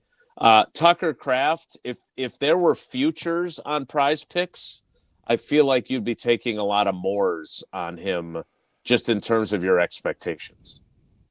Well, take sacks last night and interceptions with what Minnesota did, and you've been in good shape on Prize Picks. The best place to get real money sports action. Turn your sports opinions into real cash. Prize Picks, they're now giving you an opportunity to win up to 1,000 times your cash to run your game all season long. The number one daily fantasy sports app is Prize Picks, and it is playoff time. A lot of different opportunities. I said Minnesota last night, lots of good ones. You got great games coming up this weekend. Prize Picks now offers MasterCard for quick and easy deposits into your account this sports season. The best way to win real money. Download the app today. Use code WI to get $50 instantly after you play your first $5 lineup. Again, download the app today. Use that code WI for the great state of Wisconsin, and you get $50 instantly after you play your first $5 lineup. Prize Picks. Run your game. We'll talk about Tucker Kraft nominating himself to be more of a leader next. It's Wilde and Tausch. This is Wilde and Tausch, presented by Pella Windows and Doors of Wisconsin. Call Gina Della from Pella today, 855-PELLA-WI, and online at PellaWI.com/radio. Mark Tauscher here for Chalmers Jewelers. I've been a big fan of Scott, Garrett, and the whole team at Chalmers Jewelers for years now. I go there, my friends go there, and most importantly, my wife loves it whenever I get her something from Chalmers Jewelers. It's my go-to spot for birthdays, anniversaries, and any special occasion. For quality jewelry and a great experience, choose Chalmers Jewelers, the place to go for that perfect gift. Stop at Chalmers Jewelers in Middleton and Madison. Chalmers Jewelers in Middleton and Madison. UW Credit Union presents the Prep Mania Student Athlete of the Week, supporting local student athletes as they grow on the field, in the classroom, and in the community. UW Credit Union is here for every you. Learn more at uwcu.org. Here's Dennis Semrau with the UW Credit Union Student Athlete of the Week. Our ESPN Madison UW Credit Union Student Athlete of the Week, Jacob Stern from St. Ambrose Academy in Madison. Welcome. Thank you, Dennis. You're a multiple sport athlete. Let me see here. Football, you did cross country for a year, basketball, and state track and field. What's your best sport? I'm the best at track technically, but my favorite is basketball. What do you like about basketball? I think the main thing that I love about the game is that the way to win is by playing selflessly. At least from my position as point guard, it promotes letting other people do what they're best at, promotes hustle, hard work, things like that. It helps you to be a better person while also being really fun to play. Looking for the most popular answer. What's the worst thing about Wisconsin winters? Gina Della from Pella. Finding a sitter when snow closes school.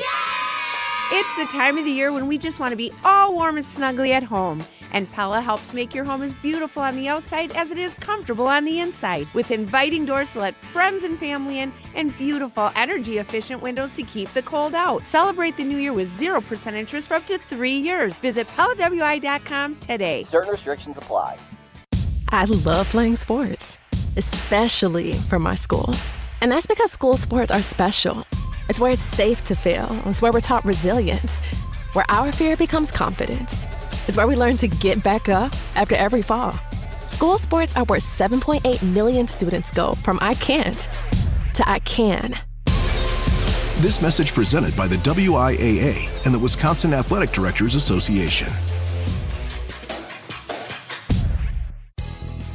Ben Brust here to tell you about why your next work van should be from Mercedes-Benz Sprinter at Zimbrick European. First off, we have versatility. The Sprinter vans offer 16 body types and thousands of ways to customize that space. Number 2, we have reliability. Sprinter's most powerful diesel engines last longer and require less maintenance, spend more time on the road and less time in those bays. Number 3, we have safety. Sprinter's safety technologies include curtain airbags all around, load adaptive electronic stability program, and crosswind and attention assist. Number 4, Van Care Mobile. Our maintenance team can come to you with routine service. Who wants to go in? Let them come to you. They work with multiple trucks on one visit. Use the Mercedes Me Connect. And last but not least, get your Zimbrick Sprinter at Zimbrick European at Rimrock Road and the Beltline, or go online at ZimbrickEuropean.com because they never charge over the MSRP. All you have is one chance after an accident, one decision on who to call, one shot to get the help you need. Don't waste it on the one offer you get from your insurance company. Make the one call to Gruber Law Offices. It's the only one you'll need to make. Call us today. Gruber Law Offices. One call, that's all. We're on the Packers. This wasn't good enough against the really good teams in this league. Because we're on Wisconsin sports. It's something that we'll focus on this offseason. Nobody covers the green and gold like 100.5 ESPN. Take my heart, don't break it.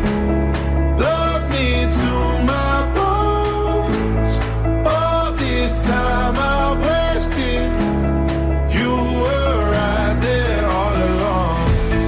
You and I start gazing, intertwined. All right, Tausch, I want to unpack Tucker Kraft and what he had to say yesterday. We've got the That's extended... interesting because Keisean and Jair are who I want to unpack. I want to get a better understanding of where they're coming from. We'll definitely unpack both of them as well. But Jesse's got the audio ready right now for Tucker Kraft, and we had been talking about him elevating his game and about leadership in this locker room. And so let's do that first, then we'll get to Keisean and Matt LaFleur. He loves Keisean, but he might have rolled his eyes a little bit as he laughed about our questions about him wanting to be CB1.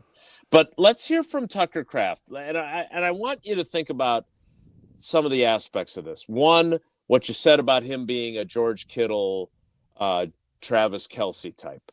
Two, the idea of leadership in the locker room and how you become one of those people. Like you said, you were quiet at the start of your career. And then as you evolved as a player, that obviously evolved as well. Well, Tucker Kraft went from not even playing during the first half of his rookie season to being a really important piece this year. So I think he feels like it's time for him to lead, and he will say that in this clip. But also, some of the things he says here, I'm trying to understand if there were issues behind the scenes, or this is a guy who maybe is, I don't want to say loose lips-ish, but I don't know. I don't know what to make of this. So I want you to listen to the whole thing, and those are the three things that I kind of want you to listen for. Here is Tucker Kraft yesterday at locker room cleanout. Yeah, as a team, we need to wake up. I mean, how many times do we have to just, not everyone talks about how we're just not okay with just making the playoffs, but we have yet to walk the walk. So going forward, I'm going to embrace everything that I've put into this game, and then take on a little bit more of a leadership role and try to get people on the same wavelength that I'm on. I feel like I have a lot to offer in that aspect. So, and then he also goes on to talk about how he could tell that something was brewing going into that game. Well, what was brewing was ineptitude on offense. Well, did we follow up and find out what is that was brewing? Yeah, I wasn't there. I'd be curious to hear. I wasn't there. I was I know you somebody weren't. else at that point. So I don't have a problem with players that have worked their butts off and want to take on a leadership role. You don't typically have to talk about that publicly to the press. That's not something you need to do. But Announcing I think he's your trying intentions. So it's a little different, and this is where I think coming from a smaller school like South Dakota State. Okay. Like South Dakota State would be. Yesterday I played it, you didn't want it. Now today I want it, and I'm not ready with it. If it ain't clean air, it's clean water. Am I right? So, anyways, I think there's a lot of it you have to kind of find out whether you belong, and there's just a little insecurity when you come from a smaller school, and when you work to get to a point where Tucker has, and he deserves a ton of credit. He has turned himself into a whale of a football player, one of the best tight ends in the league, in my opinion. I think he's only going to get better and better. You want to take that on. You want to make sure that your team is getting everything they can out of it. And you're excited. You're jacked up to be at work. You want your team to be great. And you try to figure out what's the best way for me to do that. Because coaches will say, as you're growing into it, you need to up your leadership. That doesn't mean you got to be the dude in the middle, coming up with speeches. It means work, show what you're doing, go out and perform, and be productive at a high level. If you do that, everything else falls into place. I think Tucker's he's wanting to embrace more. I want that. Sure. I don't have any problem. I wouldn't do it that way, but Tucker, I don't have a problem at all with him saying, I am loving it. I can't wait to get back to work, and I want everybody to kind of feel the way I'm feeling. That's what I took from what Tucker had to say yesterday. So you can't tell everyone, and this was what I didn't quite understand. Like, that's not how I understand leadership working in an NFL locker room. Like, there are certain positions that command leadership. We were talking about Jordan Love earlier, and LeFleur challenging him to do things a little differently, be more vocal, because that's what comes with the position, right? There are guys that have done it for a long time, and some that lead by example, and some that are more vocal, but they have the pelts on the wall, as Mike McCarthy would say, that would give you a reason to follow them as leaders, right? There are guys that just have personalities that are magnetic, that guys are drawn to, like Josh Jacobs and like Xavier McKinney, who were captains with their former team. They walked in here and guys connected with them immediately, right? I mean, Josh Jacobs making sure that Marshawn Lloyd, whose season was a complete disaster because of injuries, rode with him to practice every day so he could mentor him during that short drive from the players' lot to the Hudson Center. Like, that's leadership. And I was just surprised because Tucker was also, the things he said were critical of this team. And the idea to say that they say that making the playoffs isn't good enough, but we haven't yet walked the walk. You beat the Cowboys last year. You had the 49ers on the ropes. That's walking the walk as a 7th seed. And this year was a disappointment. I think Tucker, he wants it. I love that. He wants a championship. He understands. I think he's ingratiated himself with the Packer community. He sees this. He built a sauna last year. He's an interesting guy. And I think he just wants to make sure everybody outside, when he's talking to the media, knows how much it matters to him. Sure. it isn't about him, sewering his teammates or anything. He didn't bring anybody's name up. He didn't say anything. He just said what we did this year isn't good enough. And that's, by the way, how most Packer fans feel. Right. And I think that's how the locker room feels. And I don't have any problem with him voicing that. Again, keep it about yourself. Make the team. You don't ever put anybody else's stuff out there. But we need from a his wake-up perspective, call? That's what he feels. If that's how he feels, I think he probably got a little over his skis. As far as he's excited. That's just my guess. I don't know. Mm-hmm. Maybe there were more problems. Maybe in that locker room. Mm-hmm. It didn't feel like that outside of Jair.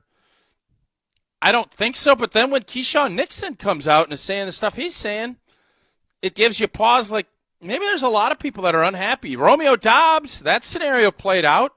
Mm-hmm. That doesn't happen often. So there's always going to be things that come up. You have to figure out how to maneuver and keep it about the team. I love the fact Tucker Kraft wants to be a leader. I agree. He is all in on this. He is. Mm-hmm. This is his life. You love that.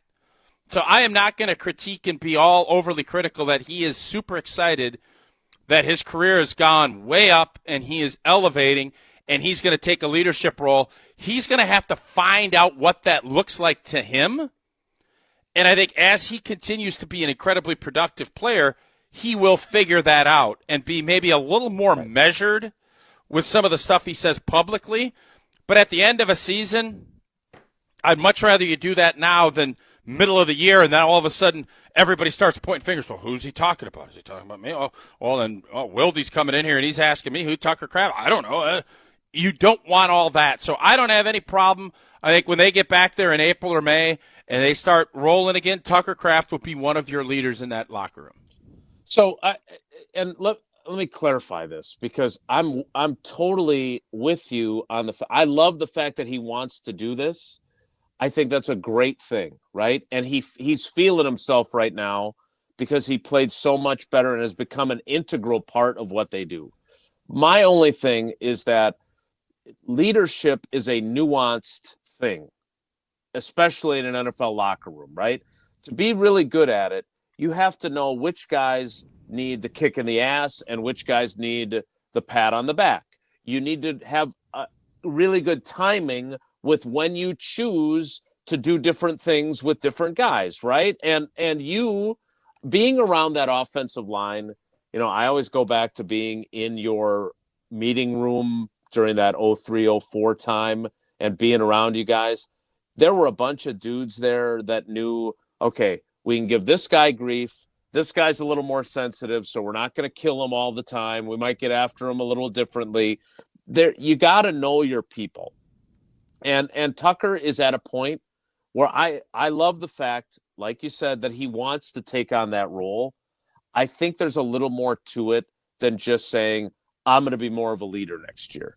And when you say that your team needed a wake-up call, and when you say that your team didn't walk the walk in the playoffs, that feels to me like a guy who wants to be a leader, but hasn't quite figured out how to go about it yet. And that's part of the process. He's not at a point where I don't expect him to know how, but the things he said were pretty pointed, and they obviously have gotten a lot of attention, not just from us. I don't know if they're that pointed. I have no idea who he's talking about. So how is that pointed? It's a criticism of the team. What was he talking about? Right, and that's what I'm saying. He used phrases that sound really harsh. Right? We need a wake-up call, and we don't walk the walk. Are harsh critiques of your team. That's whom? What I'm saying. Right. He didn't. Of whom? Didn't name names. Right. And again, I don't know what he's getting at. And when he's not more clear, what does that do? We've talked about this before. When there's not detail or clarity or understanding, then conjecture enters the picture. Who's that about? Right. Well, who needs a wake-up call? Because obviously Tucker doesn't feel like he needs a wake-up call. Again, I think wanting to be a leader is a good thing. I don't want to be misconstrued on this. it felt like a guy who got a little bit farther down the road of what leadership looks like and maybe said some things that he thinks sound like leadership, when in reality, I don't know if those were the kinds of things that were.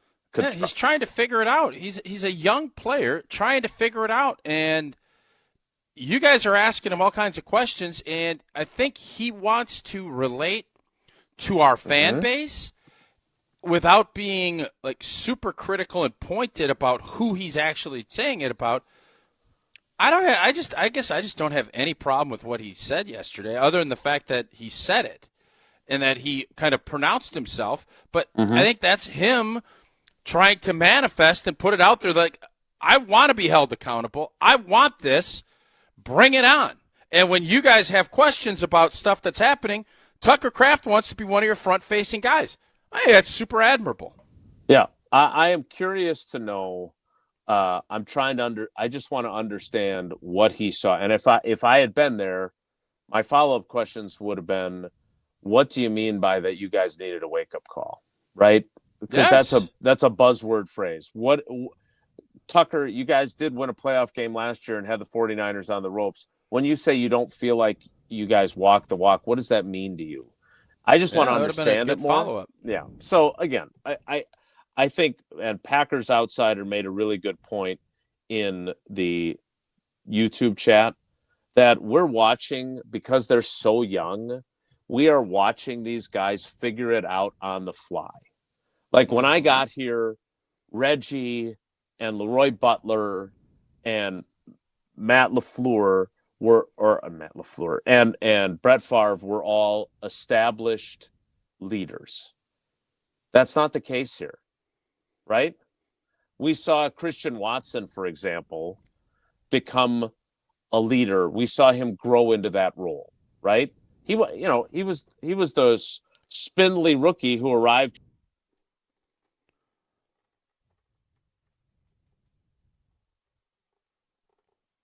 We'll have to reestablish what Jason looks like. He got disconnected from us again, right in the middle of his thought there. That's unfortunate. Tausch, what do you think he's saying right now? I'm trying to read his lips. I think it's time we needed to go to break anyways. I don't know if we have any live reads, but there's some other stuff that came about too. I am fascinated by the Keisean Nixon part of this. I think for as much as Jason is fascinated by Tucker Kraft and that piece of it, Keisean Nixon and where he's at, I am super intrigued by. We will delve into those comments a little bit. Matt LaFleur's comments back on it. We'll do that next. It's Wilde and Tausch. This is Wilde and Tausch, driven by Zimbrick Chevrolet in Sun Prairie on 100.5 ESPN. See their full inventory at ZimbrickChevrolet.com. Start the new year saving money and helping to save the planet by making an energy switch to Everlight Solar. Mark Toscher here, and whether you want some extra spending cash to buy a new jersey, tickets to a big upcoming game on the road, or anything else you may be thinking, you can find some extra cash in your pocket when you start saving money with the switch to Everlight Solar. Our family, we were looking to make the switch to solar for quite some time, but we weren't quite sure where to even start. That's when we met the team over at Everlight Solar. From the very first conversation, they educated us on the benefits of solar while also helping keep the process simple. Join us in saving a ton of money and creating a greener environment for our family and the community by switching to solar. Learn more and schedule a free consultation at everlightsolar.com. That's everlightsolar.com. The area's best high school sports coverage is Zimbrick Honda's presentation of Prep Mania. Spins up with the right hand. It's good. Count it and a foul. The hoop and the harm. Goes in. Right side. Puts it in with 2 seconds to go. What a play. Dribbling, crossing over, fade away. Yes, that was nasty. Zimbrick Honda's Prep Mania on 100.5 ESPN and streaming live on the ESPN Madison YouTube channel. Happy New Year and happy new engagement. Hi, it's Jeffrey from Celebrations Entertainment. You have heard me talk about corporate, fundraising, and even casino events, but we are also amazing wedding DJs. Never cheesy and always the perfect fit for the perfect couple. Please let us help you narrate your wedding day love story while playing an amazing soundtrack that will rock your dance floor. Create lifelong memories of your one special day. Do it right and do it with CelebrationsEntertainment.com. That's CelebrationsEntertainment.com. Life's busy, and Quick Trip gets it. Whether you're grabbing fresh coffee, a bakery treat, or a quick meal, Quick Trip is your go-to for quality and fast service. From clean restrooms to fresh groceries, easy meal options, and guaranteed fuel, we make your day easier. Plus, enjoy perks like free ATMs, free air for your tires, and sweet rewards with the Quick Rewards program. Everything you need in one stop, and always a friendly, see you next time, Quick Trip, where your day gets easier and better. Hi, Drew and Jonathan Scott here, reminding you that American Family Insurance agents can help build a customized renter's policy so you can protect stuff like this, or this, or even this.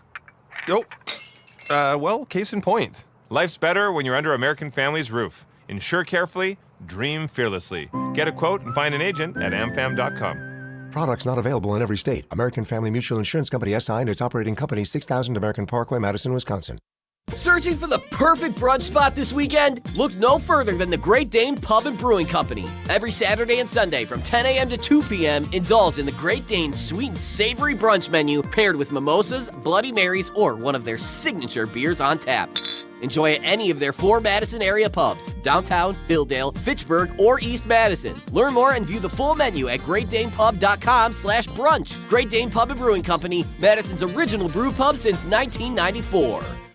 It's New Year, new deals at Metro Ford of Madison. With 204 new vehicles in stock, Metro Ford is your home for the best selection and the biggest savings of 2025. Enjoy the 2024 Ford Escape with 1.9% APR for 66 months, $15.97 per thousand borrowed. Or get the future of driving with the 2024 Ford Mach-E at 0% APR financing for 72 months. But hurry, these deals end February 3rd. Visit Metro Ford in person or online at metrofordofmadison.com and drive off in the new Ford of your dreams today. Join the Madison Money Guy, Christian Finfrock, for Retirement Income Strategies, Saturday and Sunday mornings at 7. Get the information you need as you plan for retirement. That's Retirement Income Strategies, Saturday and Sunday mornings at 7. Investment advisory services offer the Retirement Income Strategies, an SEC-registered investment advisor. We're on the Packers. The Green Bay Packers simply couldn't beat the elite talent in the NFC. Because we're on Wisconsin sports. They were good. They were not good enough. Nobody covers the green and gold like 100.5 ESPN. Let's make tonight the weekend. I don't wanna wait. I don't wanna wait. I don't wanna wait. Got no reason not to celebrate. Baby, I just don't wanna wait. Tonight's the weekend. I don't wanna wait. I don't wanna wait. I don't wanna wait. Got no reason not to celebrate. Boy, I hope people are good lip readers, because I had some good points there when you couldn't. Yeah, hear what me. were you saying there? You were rambling on for. You're rambling over the top of me, and I couldn't understand the words you were saying. Except for the fact that I wasn't actually apparently talking or heard. No, it was a lot of miming. You were miming. So apparently, when I use our really cool app that allows me to do the radio show from wherever, now when people call in the middle of my show and I'm using it, it kicks me off of the show. So maybe some of you are happy about that. What I was saying was, when I got here covering this team, the leaders were established. It was Reggie, it was Leroy Butler, it was Favre, right? I mean, those guys were clearly the leadership group, and they go and win the Super Bowl. I said that Packers Outsider in one of the YouTube channels comments made a really good point that we are seeing a bunch of young players growing up before our very eyes because there's so many of them.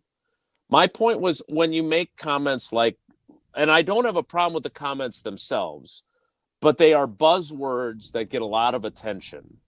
And when there's not more specificity behind them, I don't know if they're constructive or destructive. So to say that we needed a wake-up call, what does that mean? Does that mean you don't think guys were working hard? You think they weren't in the playbook? They didn't care? Like, I don't know. Because the vibe that I got was that the two guys that became pretty big leaders around here felt pretty good about how guys were following. You know, and if there are things that would concern me, and let's segue into this because I did manage to hear you eventually, things like Keisean Nixon announcing, speaking of announcements, that he's done returning kicks and done playing the slot, and he's going to be a number one corner. That was interesting. here is Keisean Nixon making those proclamations. I'm just happy that, I found a organization that really, loves me and cares for me. And I'm excited just to play outside corner for a whole year and know I'm going to play outside corner, That's just really what it is. I'm just focused on now playing corner and locking up, every team's number one next year. After a full season, what are your thoughts on the kickoff rule? I don't know. I'm kind of over it. I don't really want to do it no more. So there's going to be, talks with the coaching staff and stuff like that, but I think it's over with for me. You don't want to turn kickoffs? Nah, I'm kind of through with that. Is it because of how busy you are on defense, or because of the reaction to the rule? I want to be CB1, so CB1 not doing kick return, so that's just what it is. CB1 not doing kick returns. Tausch, put yourself on this roster, and you hear this. Your thoughts? So I prefer that he does this after the season. I like that. He didn't do it middle of the season. Tells me a couple things. He knows Jair's not coming back. Yeah. I don't have any problem with him kind of putting it. I would prefer he have these conversations behind closed doors. Sure. But that's not the world we live in. And that's not an him. Open, transparent world. This is what he wants. The idea of telling you that he doesn't want to return kicks anymore. Now, if he's returning kicks, you're probably not going to be that excited if he ends up returning kicks. You get what I'm saying? Uh-huh. I don't want to return kicks. Well, you're back there returning kicks. Well, maybe you fumbled because you don't really want to be back there. That's how this goes. We know that. So players, Antonio Freeman was a punt returner until he wasn't. Charles Woodson, punt returner. Oh, he's too valuable. You can't do it. Mm-hmm. That's what Keisean wants. And if he is good enough to be the number one corner, probably shouldn't be the kick returner. I don't think Green Bay wants him as CB1. I don't think so either. I think they want to go out and pick somebody else up. I think they like where Keisean's at. But if you think that that's what they want, Justin Jefferson on Keisean Nixon all day, I don't think that's what Green Bay wants. So I'm a little bit torn on this one. I don't love it. I don't love that he was this blunt about it. But in fairness, we're going to sit here and ask our players to be honest and to tell you what they're thinking. I can't sit here and crush him. Mm-hmm.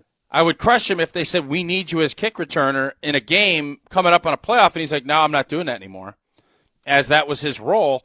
This now tells your front office, okay, we need to address this either with Keisean or we need to go find some different players. That's what this does, and so I'm almost torn on this a little bit with Keisean. I like the bravado, but I don't think it's going to be realistic. So is he staking his claim? Does he have a higher opinion of himself than we may feel he should? I think he's a very good returner, right? Twice first team All-Pro. I think he plays very well in the slot, which we've seen him do. And I thought he proved to be a capable, decent, pretty good outside corner. But do I look at him and say he's a shutdown? And now, does he need the opportunity to prove it? And if he's put on those guys, is he going to play at that level? I did not see this coming, frankly. I did not see him making this proclamation. But when you juxtapose it to what our exchange was with Jair Alexander yesterday, you put those 2 and 2 together. Jair Alexander flat out saying when he was turning down the TV folks for an interview, I don't even know if I'm going to be here. Why would you want to talk to me? And then I don't have anything good to say, so you definitely don't want to talk to me. Those were pretty telling aspects of him. On the flip side, Keisean Nixon can't talk enough about how grateful he is that this team allows him to be himself. And when Matt LaFleur was asked about his comments, Matt LaFleur chuckled and said, that was interesting, and we have our meeting scheduled for today.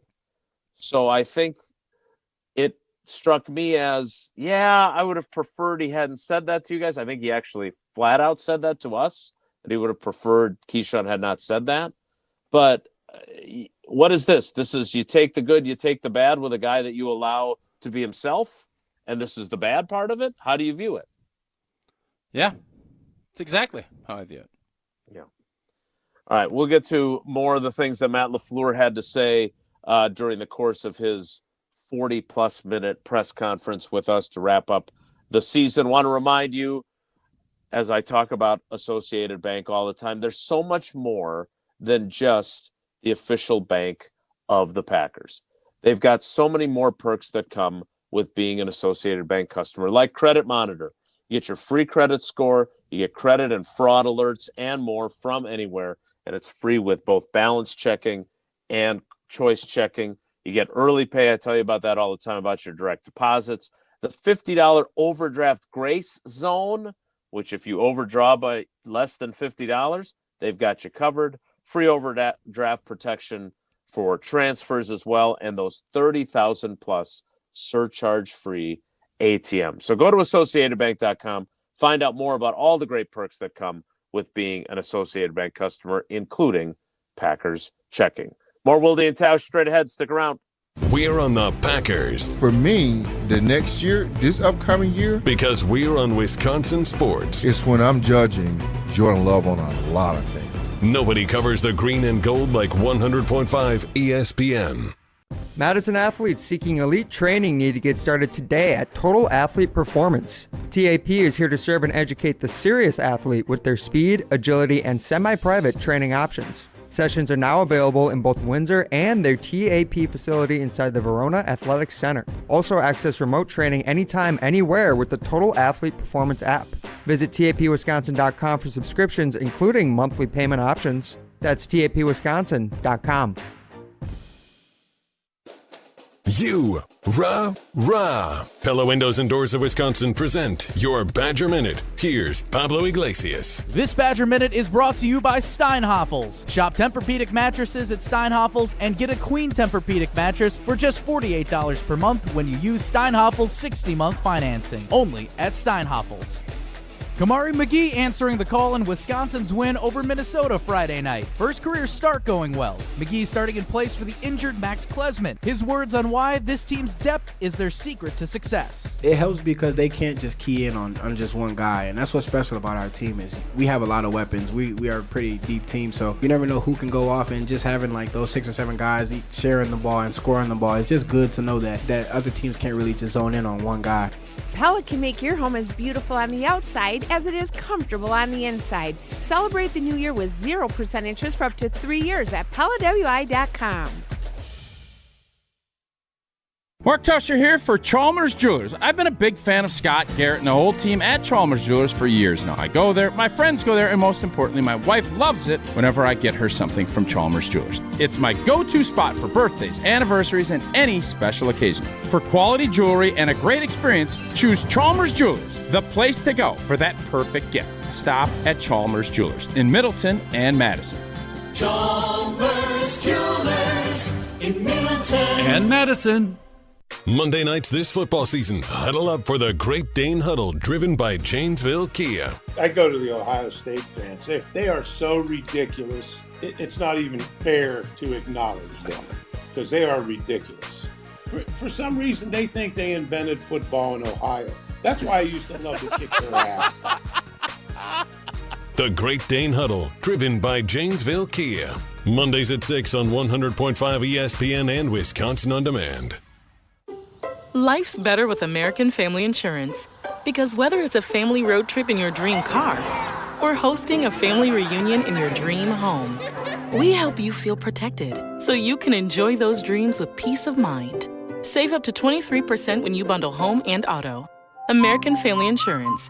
Get a quote and find an agent at amfam.com. Products not available in every state. Visit amfam.com to learn how discounts may apply to you. American Family Mutual Insurance Company, SI, and its operating company, 6000 American Parkway, Madison, Wisconsin. From the biggest plays on the court to the comments made in the locker room after, an in-depth recap of every Bucks game in 6 minutes. No more, no less. Bucks in 6 provides game recaps for every game. Hear the high-flying dunks from Giannis. Puts it on the floor, spins down the lane, and plunges it through. Or the deep threes from Dame. Dame time has arrived with 107. Bucks in 6 on the Bucks Plus Audio Network. Find it now on bucks.com/plus or on Spotify, Apple, and wherever you get your podcasts. The GRB Rays have established themselves as one of the top baseball programs in the Midwest and the country. GRB Academy offers training programs for players of all ages and skill levels.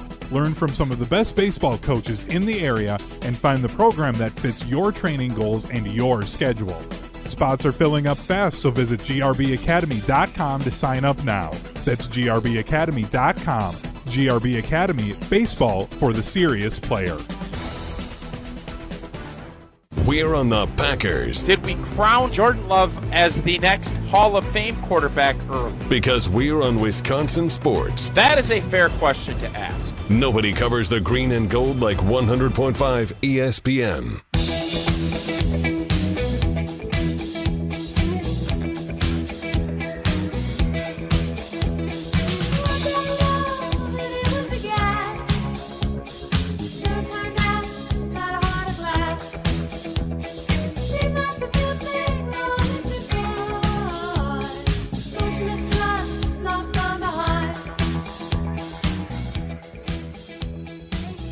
We'll get into a few more of the things that we talked about with Matt LaFleur during the 11 o'clock hour.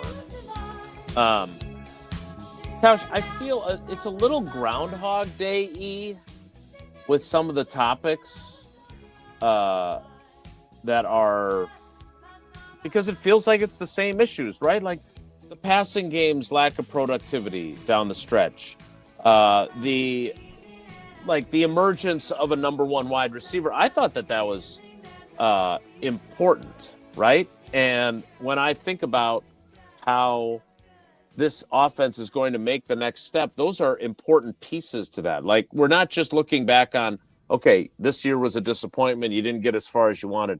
The Jordan Love component, which I want to talk more about in the 11 o'clock hour, like, I don't know, the thing that everyone is talking about in kind of the Packers universe, whether it's beat writers or analysts or fans or national folks, you got Rex Ryan, who I don't think is going to be the Jets coach again, saying that this guy has all the talent, but he doesn't know how to play. He's not an elite quarterback, doesn't know how to play quarterback, doesn't make good decisions. Like, everyone's got to take on Jordan Love. I want to understand where Matt LaFleur thinks he's at in his development, because he would know better than anyone, right? And I do think it was telling that he talked about, from a leadership perspective, wanting more from him. And I do think that ties into the conversation we just had about Tucker Kraft, maybe feeling like he needs to do more. But the bottom line is, tell me if I'm wrong, this team, Matt LaFleur can say till the cows come home that it's collective and it's the receivers and the protection and the running backs and everything else. But your team's success largely rises and falls with how well your quarterback plays. Is that not true? It does, but I think if we've learned anything throughout the season, there's a lot of other things in play. And Jordan Love's, last year we said the big part, we didn't care about record, we didn't care about how they did. It was Jordan Love our guy? We found out that he was. Now I sense, and it's not a vast majority of Packer fans, so I don't want to stereotype. Mm-hmm. There are some Packer fans that don't believe he's the guy. They don't think they kind of have that Rex Ryan thought process. Sure. Not taking into account that he was injured for part of the season, and these aren't excuses, these are facts. Correct. And that he maybe was a little inconsistent. My big concern is always going to be accuracy with the football with Jordan. All of the other stuff, the leadership components, I'm not as worried. Obviously, Matt LaFleur wants him to be more vocal, but he's a worker. He's a student of the game. He is a good teammate. There's just a lot to like. He's got a great arm. I think one of the things, too, we should start looking at is using his feet more, both in that play action and some of that, but also getting out of the pocket. He has become very good at avoiding sacks. Matt LaFleur mentioned that. He's really good at. There's just a lot to really like about Jordan Love. It's 2 seasons in. Listen, man, I am as palmy as anybody. You know this. I am not palming about Jordan Love. I know it's not, yep, this is it. Now, you can evaluate, and I like to go week to week. Some weeks it hadn't looked great. This season was not as good as I hoped from Jordan. But I've seen enough to know what his ceiling can look like, and it's exciting. Is he going to be the consistent guy to put himself in that upper stratosphere of guys that will lead you to the playoffs every year and give you a fighting chance for a championship and have everybody in a locker room believe in you, like Aaron Rodgers, like Brett Favre, like Patrick Mahomes, and like Josh Allen? He's not there. He's not there yet. That doesn't mean he won't get there. But if we can't just say, because he plays in Green Bay and he's done it, that I think that's the lesson we should learn from this season, is he is a good quarterback, but he has a ways to go in order to be crowned in that next level category of very rarefied air. Just because we've been getting that good oxygen for years doesn't mean it's always there for you to breathe. We're not there yet. It's a pretty darn good analogy. But he and do you think, and we'll get into this more in the 11 o'clock hour, do you think, though, that what he did in the last 8 games last year elevated not just sped it up, right? It sped up the expectation game. Right. And inside the building, too, don't you think? Everybody, and that's why if he would have played, I'll put it to you this way. If he had this season he just had last year, he's playing on that tender next year. He wasn't getting a new deal. Really good point. And if he wanted to play hardball, Green Bay would have said, oh, okay, we'll go pick this guy up. We'll bring somebody in. Jordan would not have had the leverage to do what he did. This season, while it was a good, solid season, that was not a season where we're saying, got to give him $55 million. Can't do that. It was not the case. We'll get further into that and a few other things that perked my interest during our time with Matt LaFleur today. By the way, Goody, Thursday at noon. We will hear from Goody. Well, so he's a bigger fan of the show because I'm a Goody stan. Sure, so he wants to make sure he could come down. He accommodated us a little bit better than LaFleur did. We appreciate his support, just like we appreciate Coors Light's support of our show and their great partnership and your love of their beverage. Indeed. Heading to the Bucks game tonight. You know our old T's going to like a little Coors Light brewed with that 3-step cold process. Cold lager, cold filtered, and cold packaged, so it's made to chill. Born in the Rocky Mountains of Colorado in 1978. Coors Light is refreshing. It is crisp. It's only 102 calories. That's why it is always Coors Light in my hand when I need a moment to chill. Celebrate responsibly. Coors Brewing Company. Golden, Colorado. We'll kick off the 11 o'clock hour in 2 minutes, so stick around. They play the Kings tonight? Oh, I thought it was the Warriors. What the heck? I was misled. You sure? Yeah, we're sure. You can listen to it on ESPN Madison at 620 WTMJ. How many Sacramento Kings players can you name, old T? Fox. He's not going to play tonight. I think there's a Sabonis. I think you're right, yeah. Okay, outside of that, I don't know. And then Petra Stojakovic, is he still playing? That was like 2003. Stojakovic? Pete Stoyanovich. Vlade Divac. Old kicker. Miami Dolphins.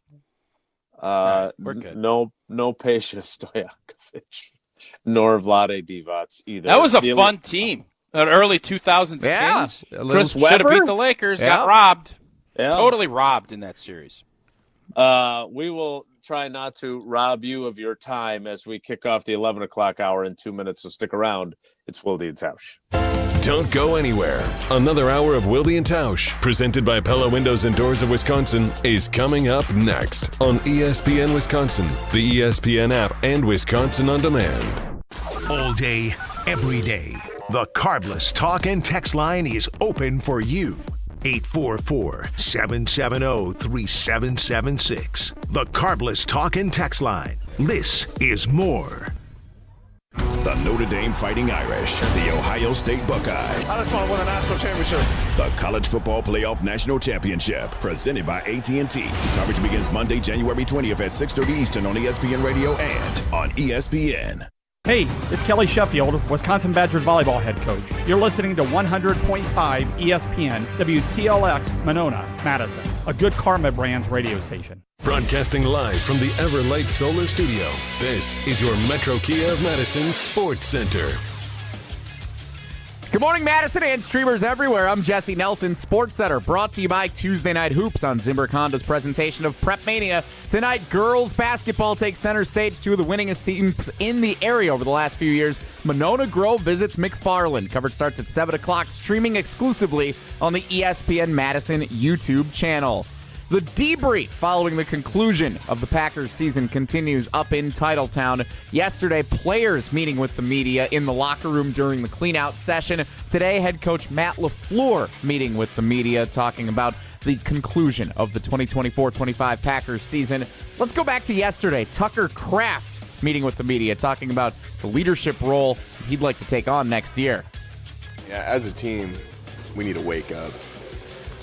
I mean, how many times do we have to just, not everyone talks about how we're just not okay with just making the playoffs, but we have yet to, walk the walk. Plenty to react to. Wilde and Tausch continues until noon here on 100.5 ESPN. College basketball, 24th ranked Wisconsin hosts Ohio State tonight at 8. Metro Kia of Madison, Madison's trusted Kia dealer. Stop into Metro Kia on the east side of Madison or metrokiaofmadison.com.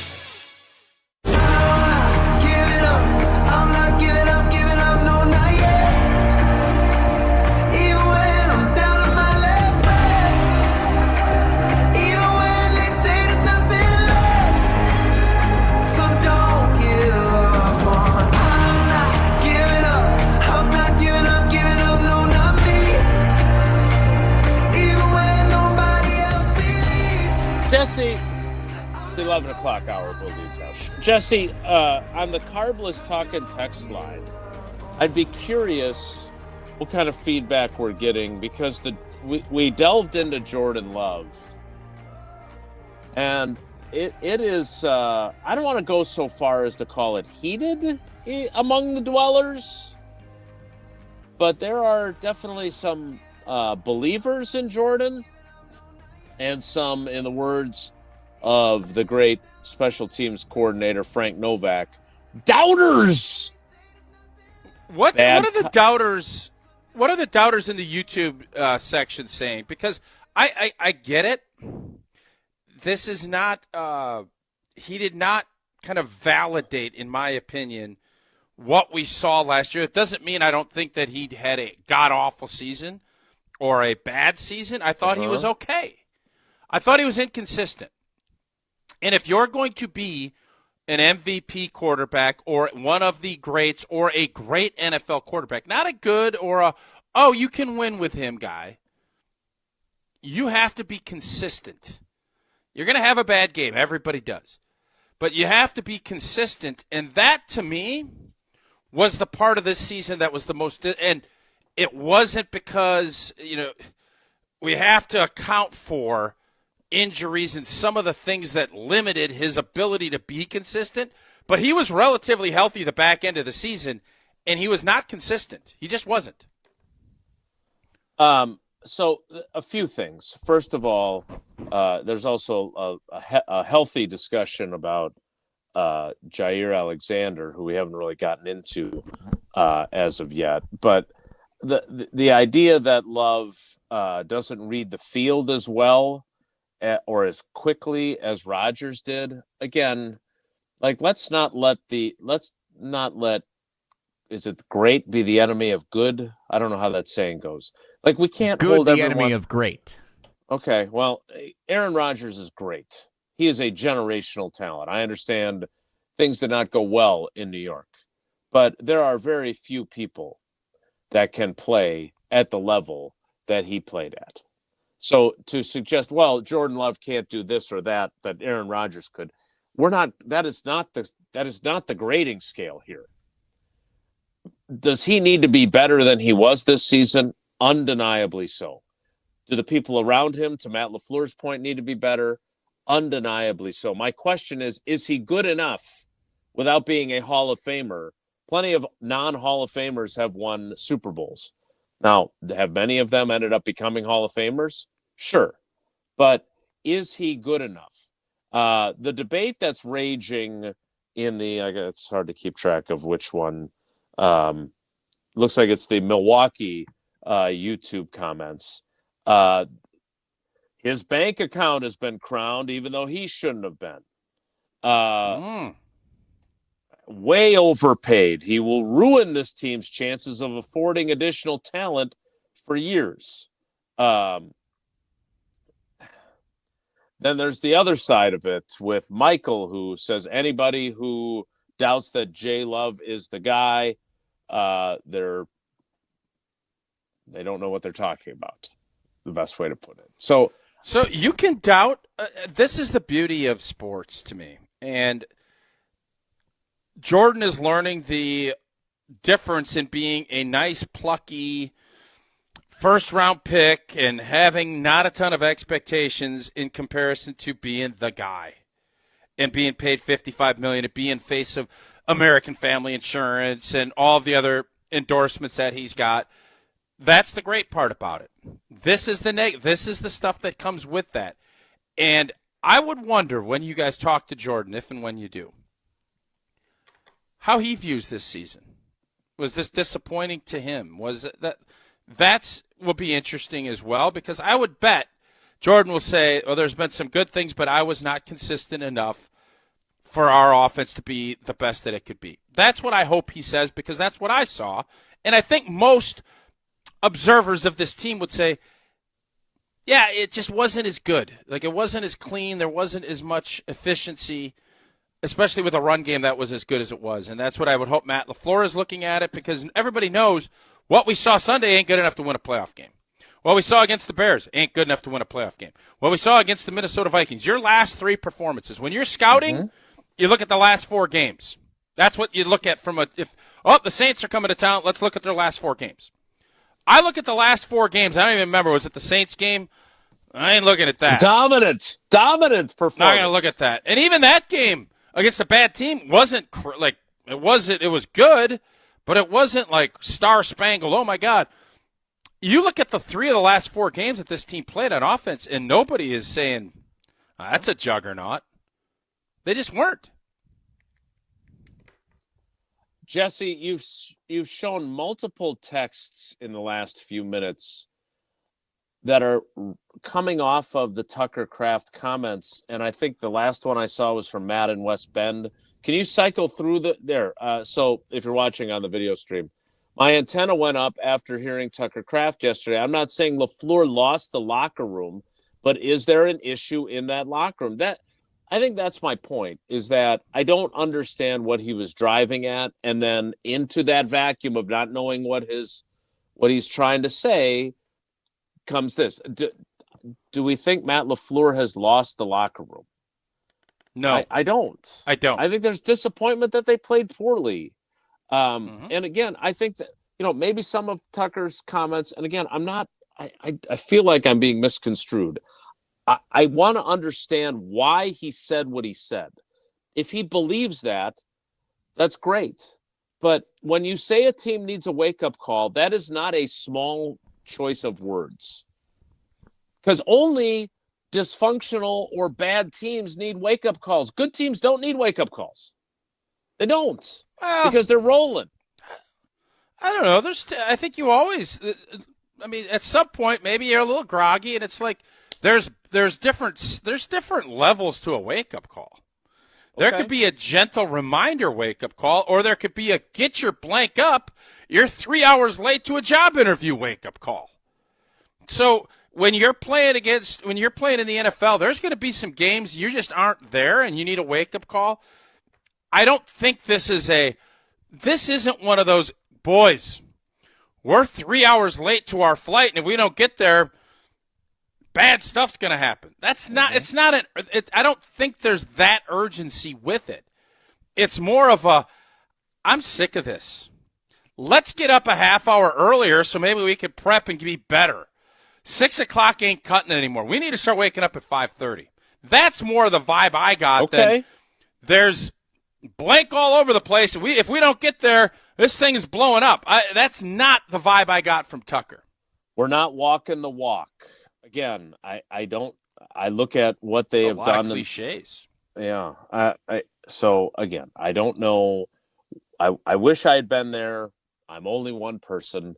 And hey, thank you for your service to everything you can do. But what I'm excited about, this is not breaking news by any stretch. I don't want to get us into that, but I just saw this tweet. I just tweeted it out. Devonte wants to come on home. Devonte Adams wants to come on home. K. Adams Show, up in Adams. What do the Packers need to focus on this offseason? Kay asks. Devonte, and I quote, well, it's looking right now like they might need some receiver help in one way or the other. Maybe a veteran or something. We'll see. Hey, 17. Come on home.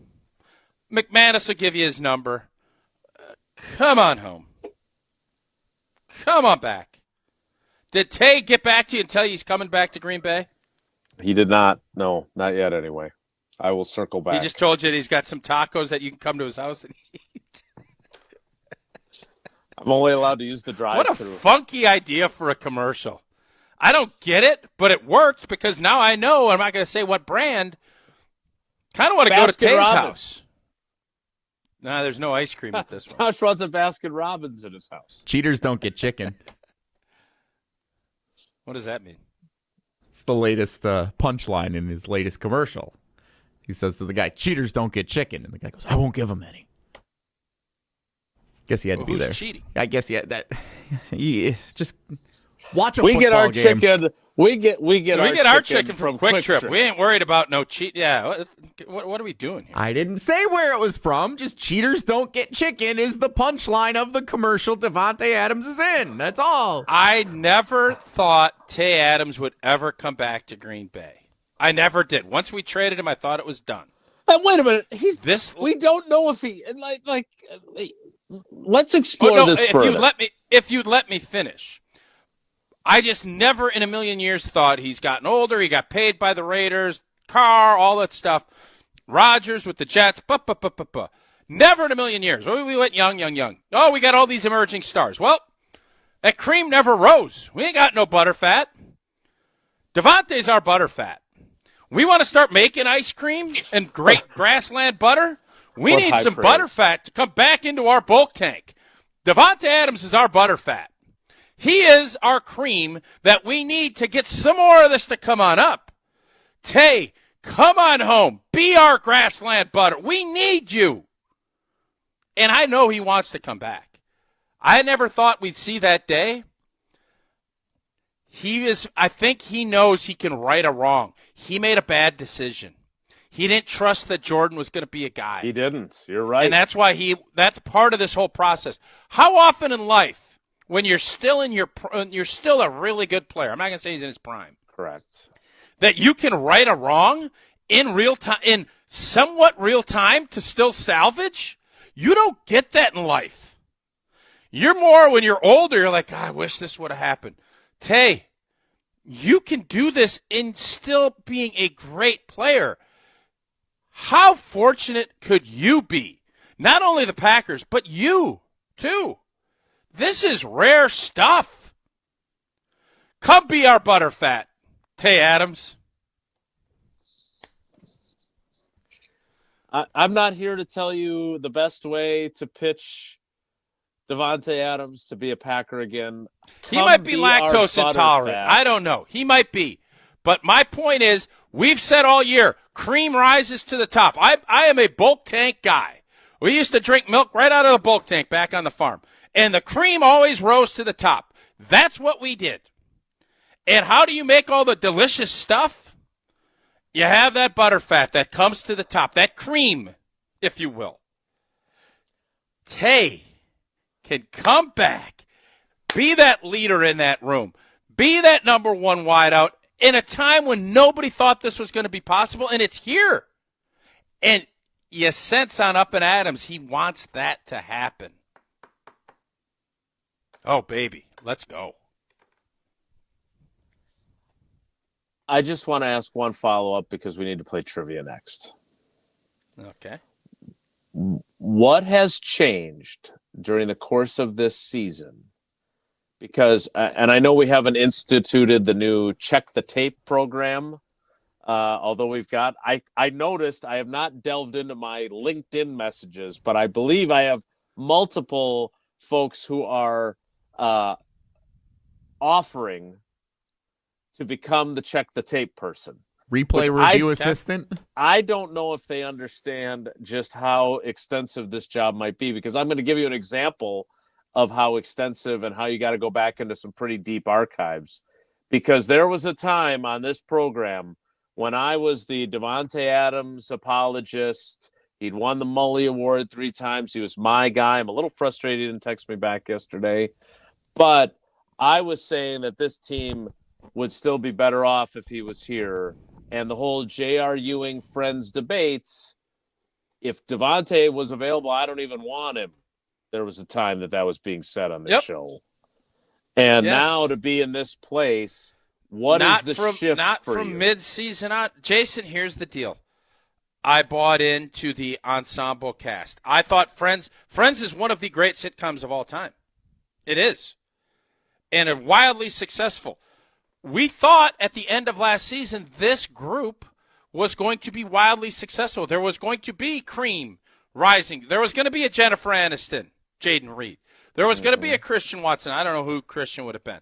But that was going to be the case, and it didn't happen. Monica. So I can sit here and say this is what I expected, just like Devonte could say I expected to go with Derek Carr and be star-spangled awesome while the Packers were going to struggle. We both could be wrong. The Packers could have been wrong for trading Devonte and not giving him that fat deal. Devonte could have been wrong for not, letting that go and staying and believing in Jordan Love. Both could be wrong, and a reunion could be so right. It just doesn't happen, Jason. It doesn't. Got an opportunity to have something special happen. All right, we need to play trivia. John with a text before we get there. I'm all in favor of Devonte Adams coming back to Green Bay. So Tash, I think that's you, and Brian Bulaga. But that would be an O, right? You'd have to go Wilde O. and Tausch. And the other players that are now radio guys that you and Gary Ellerson can all start lobbying to reach out to Devonte to have them come back. You guys have the power. Make it happen. Thank you. That's from John. Hey, I think if Devonte I just did my part. Yeah, I just did my part. Jason reached out to him. You know what? Who will have the power to bring him back? Goody. And whoever the Jets hire, because the Jets have his contract. I don't know if they're going to continue to pay him. I guess they're going to go rebuild city. Is somebody going to give up a 5th or 6th round pick for him? I certainly hope Goody would. They're not going to get a 2nd or 3rd round pick for Devonte. Devonte also, in a subsequent Up and Adams clip, talking about how he still believes in Jordan Love. Let's go. Let's go. So again, I'm gonna reach out to him again later today, because if you're really trying to get people to know about your desire, I think we're a pretty good conduit to try and help with that cause. So I will offer up our services, because I don't want to say he's putting on a full court press, but he is a pretty good basketball player, and he is definitely. Can we all agree? It's getting beefy. Whereas probably 10, 12 weeks ago, we maybe couldn't. Can we all agree now? Come on home. Come on home. We're about we all agree? We're about 5 layers into it, if I'd say. That's a taco joke. A little nacho joke. Taco I got Tuesday. that one. It's not about cheating chickens or whatever else you were talking about. All right, we need to play trivia. Jesse, I assume today's category is Taco Bell, and you want caller 17. Jason, is there a reunion is there any reunion that you could think of that would ever make more sense and redemption on both sides more so than this one could potentially happen? Yeah, let me take the commercial break to think about that because that's a good All question. Jesse, what's the category? What caller you want? John tells us he was voice texting, by the way, so that's where the misspellings came in. Wilde and Tausch. Give him the benefit of the doubt there. Wilde and Tausch. The Wild Card Weekend Recap is today's category. Since we didn't do any trivia yesterday, recapping now that all the games are in the books. Well, the Wild Card wasn't recapped till this morning, so you're fine. Wild Card Weekend Recap. I put 22. Is Kay Adams like a recruiter for us? She brought Xavier McKinney in. Yeah. Kay Adams is like, she should be getting paid by the Packers. She is recruiting for the G&G. Caller 6. There were 6 games on Wild Card Weekend. We will take caller 6. I think she's in Appleton. She has Appleton ties, I believe. So maybe that's her association. I think she is a raging Packer fan. Is that accurate, Jesse? I don't know that. We follow each other. I guess I can send her a direct message and ask. I'm never really interacted Get her on with the her show. before. Her show's her like directly on the show. Her show's like directly on at the same time as our show, which makes it kind of tough to see if we can get Let's her get on the show. Scafidi then. I don't care, he says. Just take off from your show and come do ours. Why don't you take off from our show and go do hers? It's a battle of wits. Caller 6, 844-770-3776. 844-770-3776. Want to remind you, too, everyone has seen the devastation in California. If you are able, please help those that have been affected by the wildfires in 2025. Donate at redcross.org/ESPN to help the Red Cross respond and help people recover. That's redcross.org/ESPN. There's so many people. It's not just actors and wealthy people. There are lots of folks like you and me that need your help, and the Red Cross is there to help. So again, go to redcross.org/ESPN to help. Trivia is next. It's Wilde and Tausch. This is Wilde and Tausch, presented by Pella Windows and Doors of Wisconsin. Call Gina Della from Pella today, 855-PELLA-WI, and online at PellaWI.com/radio. Life's busy, and Quick Trip gets it. Whether you're grabbing fresh coffee, a bakery treat, or a quick meal, Quick Trip is your go-to for quality and fast service. From clean restrooms to fresh groceries, easy meal options, and guaranteed fuel, we make your day easier. Plus, enjoy perks like free ATMs, free air for your tires, and sweet rewards with the Quick Rewards program. Everything you need in one stop, and always a friendly, see you next time, Quick Trip, where your day gets easier and better. Ben Bruss here to tell you about Zimbrick European. They're Mercedes, Audi, Porsche, and certified pre-owns. But the best part is I've been working with them since 2018, and the evolution has been a 2-door, a 4-door, and now it's time for an SUV. My life has changed, and it's changed with Zimbrick European. Being a dad has made it really important to have the comfort and the safety that the SUV will bring me. Again, Zimbrick European off the Beltline at Rimrock Road. Of course, I found the sexiest car on the lot. Check them out. Purchase your tickets, grab some friends, and get to the Sylvie on Monday, February 24th for Andy North Trivia Night, presented by Exact Sciences. Enjoy a fun and inspiring evening of trivia, music, food, and refreshments while helping to raise money for UW Carbone Cancer Center. This fun and inspiring event is hosted by Andy North, and in addition to the trivia, the lineup includes a silent auction, celebrity appearances, and prizes. Doors open at 6 p.m. Visit AndyNorthandFriends.com to buy your tickets. Past year's events have sold out quickly, so get your tickets today.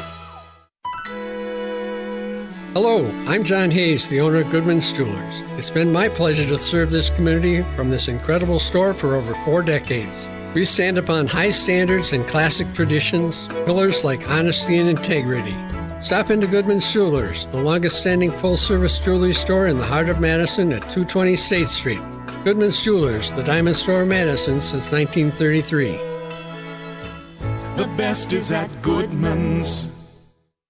When it comes to security for your home and family, you want a winner, and we found one when we placed our trust with J&K Security Solutions. This is Greg Gard. Kim and Jeff hit the game-winning shot for us with the Control 4 home technology system. Home or away, from our smartphones, we can open the garage door, dim the lights, turn on the TV, as well as arm the security system. That's convenience as well as peace of mind. Let J&K Security Solutions do for your home or business like they've done for us. Call 255-5799 or online at jksecurity.com.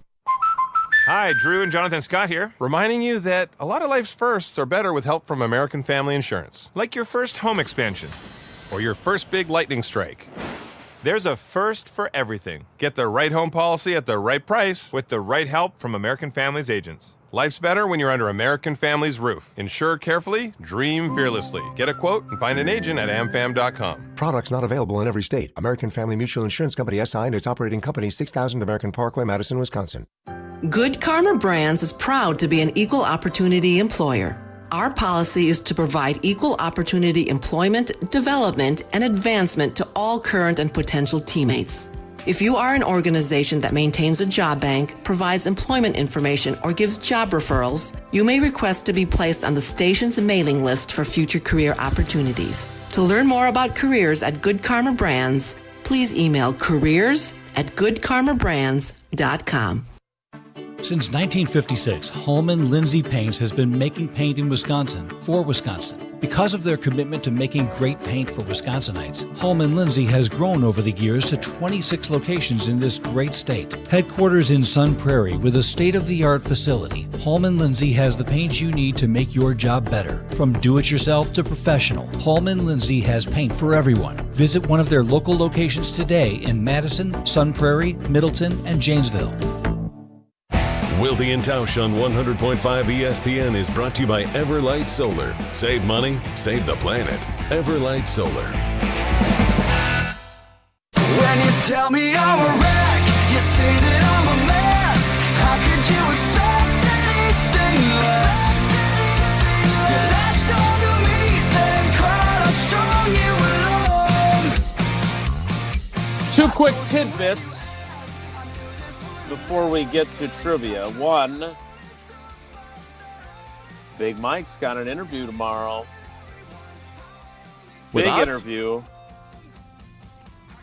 with the Chicago Bears. We'll have less sleep and we'll be grumpy. Are you hoping he gets that job or hoping he doesn't get that job?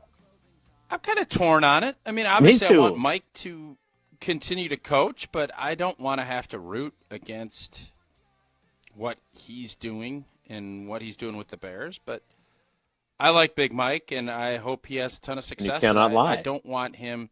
If he wants to keep coaching, and if that's the best opportunity for you, go for it. Some folks in the YouTube comments, meanwhile, because they like to have their own show down there. Some very, very supportive of you bringing back Devonte. And I think you've been elected as the chief Devonte recuperation officer. Others, not interested. Is that right? Yeah. Old. 10 years old in the league. He bolted. He bolted. He left us. We don't want him back. That's one side of the story. There's more, as Paul Harvey used to say, and there's more to that story. Let's play trivia, shall we? It's pretty good. Thanks. And now, I don't know if that's the quote. I think it's, and now you know the rest of the story.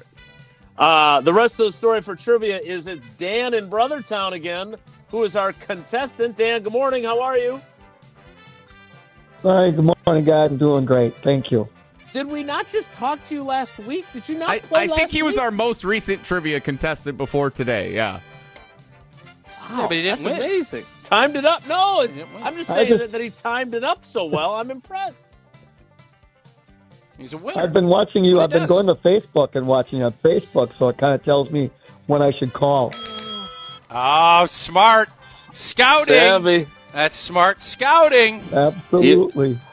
more significantly, that's where you can. Dan, you want Devonte back? I got to understand where we're coming from. How hard I want to lobby here. Do you want Devonte back with the G&G? Absolutely. If we could get Devonte and get Crosby over here, that would be an outstanding offseason. Mason Crosby? Okay. No, I think he's thinking of Max. Defensive end. It's a joke. Max Crosby. Yeah, Max Crosby. 2 X's. I'm going to tell you this. I want Myles Garrett. No, I want Myles Garrett. He is going to be available. Wow. Myles Garrett will be available. If you had the choice between the two, that's who you're taking? I want Myles. I'll take either. I agree. But let me ask you this. If you could go Lucas Van Ness, a first and potentially a third for either one of those, are you doing it? I would say yes, absolutely. Okay. You never know what a draft pick is going to do. But you have something that this man, is successful. Absolutely, I'm pulling the trigger. Yep, both of those guys are studs. Myles Garrett just turned 29. Max Crosby will turn 28 in August. So there's about a 2-year difference in age there. So just whether that factors in or not. All right, we should probably play trivia with you, Dan. The category is the Wild Card Weekend Recap. According to my sheet here, Tausch has question number 1. All right, Dan, which team scored the most points on Wild Card Weekend? Is it the Houston Texans, the Buffalo Bills, or the Chicago Bears head coaching candidates if each reported candidate being interviewed was awarded 1 point? Good one. Oh, wow, that's a good question. I'm going to go with Houston. Yes, sir. 1 for 1. Jesse loves that most points question. The math is easy. He loves it. All right. Question 2, Dan, is this. Only 2 quarterbacks threw multiple interceptions on Wild Card Weekend. Jordan Love, in case you haven't heard, was one of them. Who was the other? Was it C.J. Stroud, Baker Mayfield, or Justin Herbert? Oh. I think it was Justin Herbert. It was Justin Herbert. I believe he threw 4 of them. He had a tough day. Mm-hmm. All right, Tausch, you got question 3. Oregon guy. Has there been a good quarterback from Oregon yet? Dan Fouts. I mean, I'd say Herbert's a good quarterback. Bo Nix is off to a good start. How many running backs rushed for more than 100 yards on Wild Card Weekend? Marcus Mariota. Is it 2, 4, or 6? Oh, my God. Rush for 100 yards. It's hard to do in the playoffs, so I'm going to say... See, normally you'd say 2. God, it's a hard... I'll go 4. Nailed it. Perfect week. Saquon Barkley, Joe Mixon, Derrick Henry, and James Cook, your 4 100-yard rushers. For bonus points but no extra entries, how many yards did Josh Jacobs finish with on Sunday? Oh, boy. 88? 81. Close. Well done. Okay. All right. But that won't count against your 4 entries into Friday's drawing. Maybe you'll win since you didn't win last week. That'd be cool. Dan, we appreciate you. Thanks. You bet. You guys take care. Love you guys. All right. Love you guys. We love you, Dan. Snuck in the love you guys at the end, too. I like it. All right. We need to get to Whoa Nelly. We'll delve in tomorrow to some more of the things that Matt LaFleur had to say. I really want folks to have time to listen to the back and forth that we had on a couple of things, not because they're my questions, but because I feel like I pushed him on a couple of these subjects, and I don't know if I feel any better or have any greater clarity on what I think are pretty important issues that affect this team. where Jordan Love is at in his development and how you get your offense and the play action game to be effective again. So we'll get to that coming up tomorrow. Next, we've got Wonelli. Want to remind you, Tausch is going to be at the Bucs game. Does he have David Gruber's seats tonight for the Sacramento Kings? He does not, but maybe he'll bump into David, and we love David. He's been such a supporter of our show, and of course, Will be leaving the first quarter. Hey, David, let me get these great courtside seats. I'm going to leave. I got to leave. I got to go pick up my kid. So I'm only going to be able to sit there for maybe a half a quarter. We didn't leave early from the game that we didn't leave early from the game that he gave us his seats. We didn't leave early. We did not. We stayed till the end. No, we stayed to the end. That game. It was all the other games that I was going to, and then had a ballerina to pick up that I was leaving at halftime. DeMar DeRozan's on the Kings. Forgot about that. Yeah, I forgot he's out there. I barely knew him. Are you done? I think so. I do believe so, yeah. They have 3 Joneses. Jonesin for Jonesin, huh? Oh, my Lord. They also have Dougie McDermott and Jay Crowder on their team as well. Dougie apparently. Buckets. Malik Monk. Gruberloff says one call, that's all. Yeah, please read a book. Who are you, A.J. Brown? I'm A.J. Brown. That's exactly. What word is always spelled wrong in the dictionary? What is it, Tausch? Wrong. Exactly. Oh. You can't go wrong with Gruberloff. Says one call, that's all. If you've been injured, I hope you never are, but if you have been, there's only one call to make. You won't go wrong when you call Gruberloff. Says 414-276-6666. 414-276-6666. Gruberloff says one call. That's all. Isaac Jones, Colby Jones, Mason Jones. They've got a lot of Joneses. Keeping up with the Joneses tonight with Tausch and the Sacramento Kings. Wonelli is next, so stick around.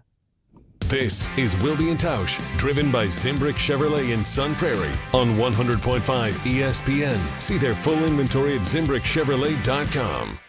Mark Tauscher here to tell you a little bit more about Everlight Solar. We all know that electricity costs are on the rise. That's why you need to talk to my friends over at Everlight Solar. Their local team here in Madison is here to keep it simple. From your no-cost consultation to solar panel installation, the team at Everlight Solar will be with you every step of the way. Not only will they help you save money, but by switching to solar, you're also helping save the planet. Everlight Solar, a proud partner of Wisconsin Athletics. Check them out at everlightsolar.com. Looking for the most popular answer. What's the worst thing about Wisconsin winters? Gina Della from Pella. Finding a sitter when snow closes school. Yay! It's the time of the year when we just want to be all warm and snuggly at home. And Pella helps make your home as beautiful on the outside as it is comfortable on the inside. With inviting doors to let friends and family in and beautiful, energy-efficient windows to keep the cold out. Celebrate the new year with 0% interest for up to 3 years. Visit PellaWI.com today. Certain restrictions apply. Happy New Year and happy new engagement. Hi, it's Jeffrey from Celebrations Entertainment. You have heard me talk about corporate, fundraising, and even casino events, but we are also amazing wedding DJs. Never cheesy and always the perfect fit for the perfect couple. Please let us help you narrate your wedding day love story while playing an amazing soundtrack that will rock your dance floor. Create lifelong memories of your one special day. Do it right and do it with CelebrationsEntertainment.com. That's CelebrationsEntertainment.com. Listen to Madison Money Guy every Saturday morning at 7 a.m. on 100.5 ESPN and ESPNWisconsin.com. I like to refer to inflation as the silent killer. It's an invisible risk. It's just the idea that things get more expensive over time. You're going to need milk and eggs when you're in your early 60s and when you're in your early 80s. You're going to get a loaf of bread, and it's going to be more expensive 20 years from now. Christian Finfrock is the Madison Money Guy. Call him today at 208-1800. You're probably being overwhelmed with information about semaglutide, the game-changing FDA-approved weight loss treatment. Jim Rutledge here. I was like you. I didn't know what it was until I saw Dr. Nessa Rodriguez at Carbon World Health. He can walk you through the benefits. He can tell you if it's right for you, and then you could come up with a plan to change your life with a workout plan and semaglutide. With that plan, I dropped 20% body fat to 10% body fat, and I dropped over 20 pounds of fat and kept my muscle. You can do the same thing. Go see Dr. Nessa Rodriguez at Carbon World Health. Have you been waiting to buy your next home? Stop. Now is the time to get housed. What's up, Madison? It's Stacy from Bruner Realty. Nobody has a crystal ball to know what the future holds. The longer you wait to find your next home, the better the chance you'll be paying more for it than you would be today. Don't miss out on what could be the best opportunity to find your dream home. Contact our team at BrunerRealtyInc.com to help start your search. That's BrunerRealtyInc.com. Let's get house. Coors Light presents To Chill or Not to Chill. When your friend skips your favorite song on the playlist. End the friendship.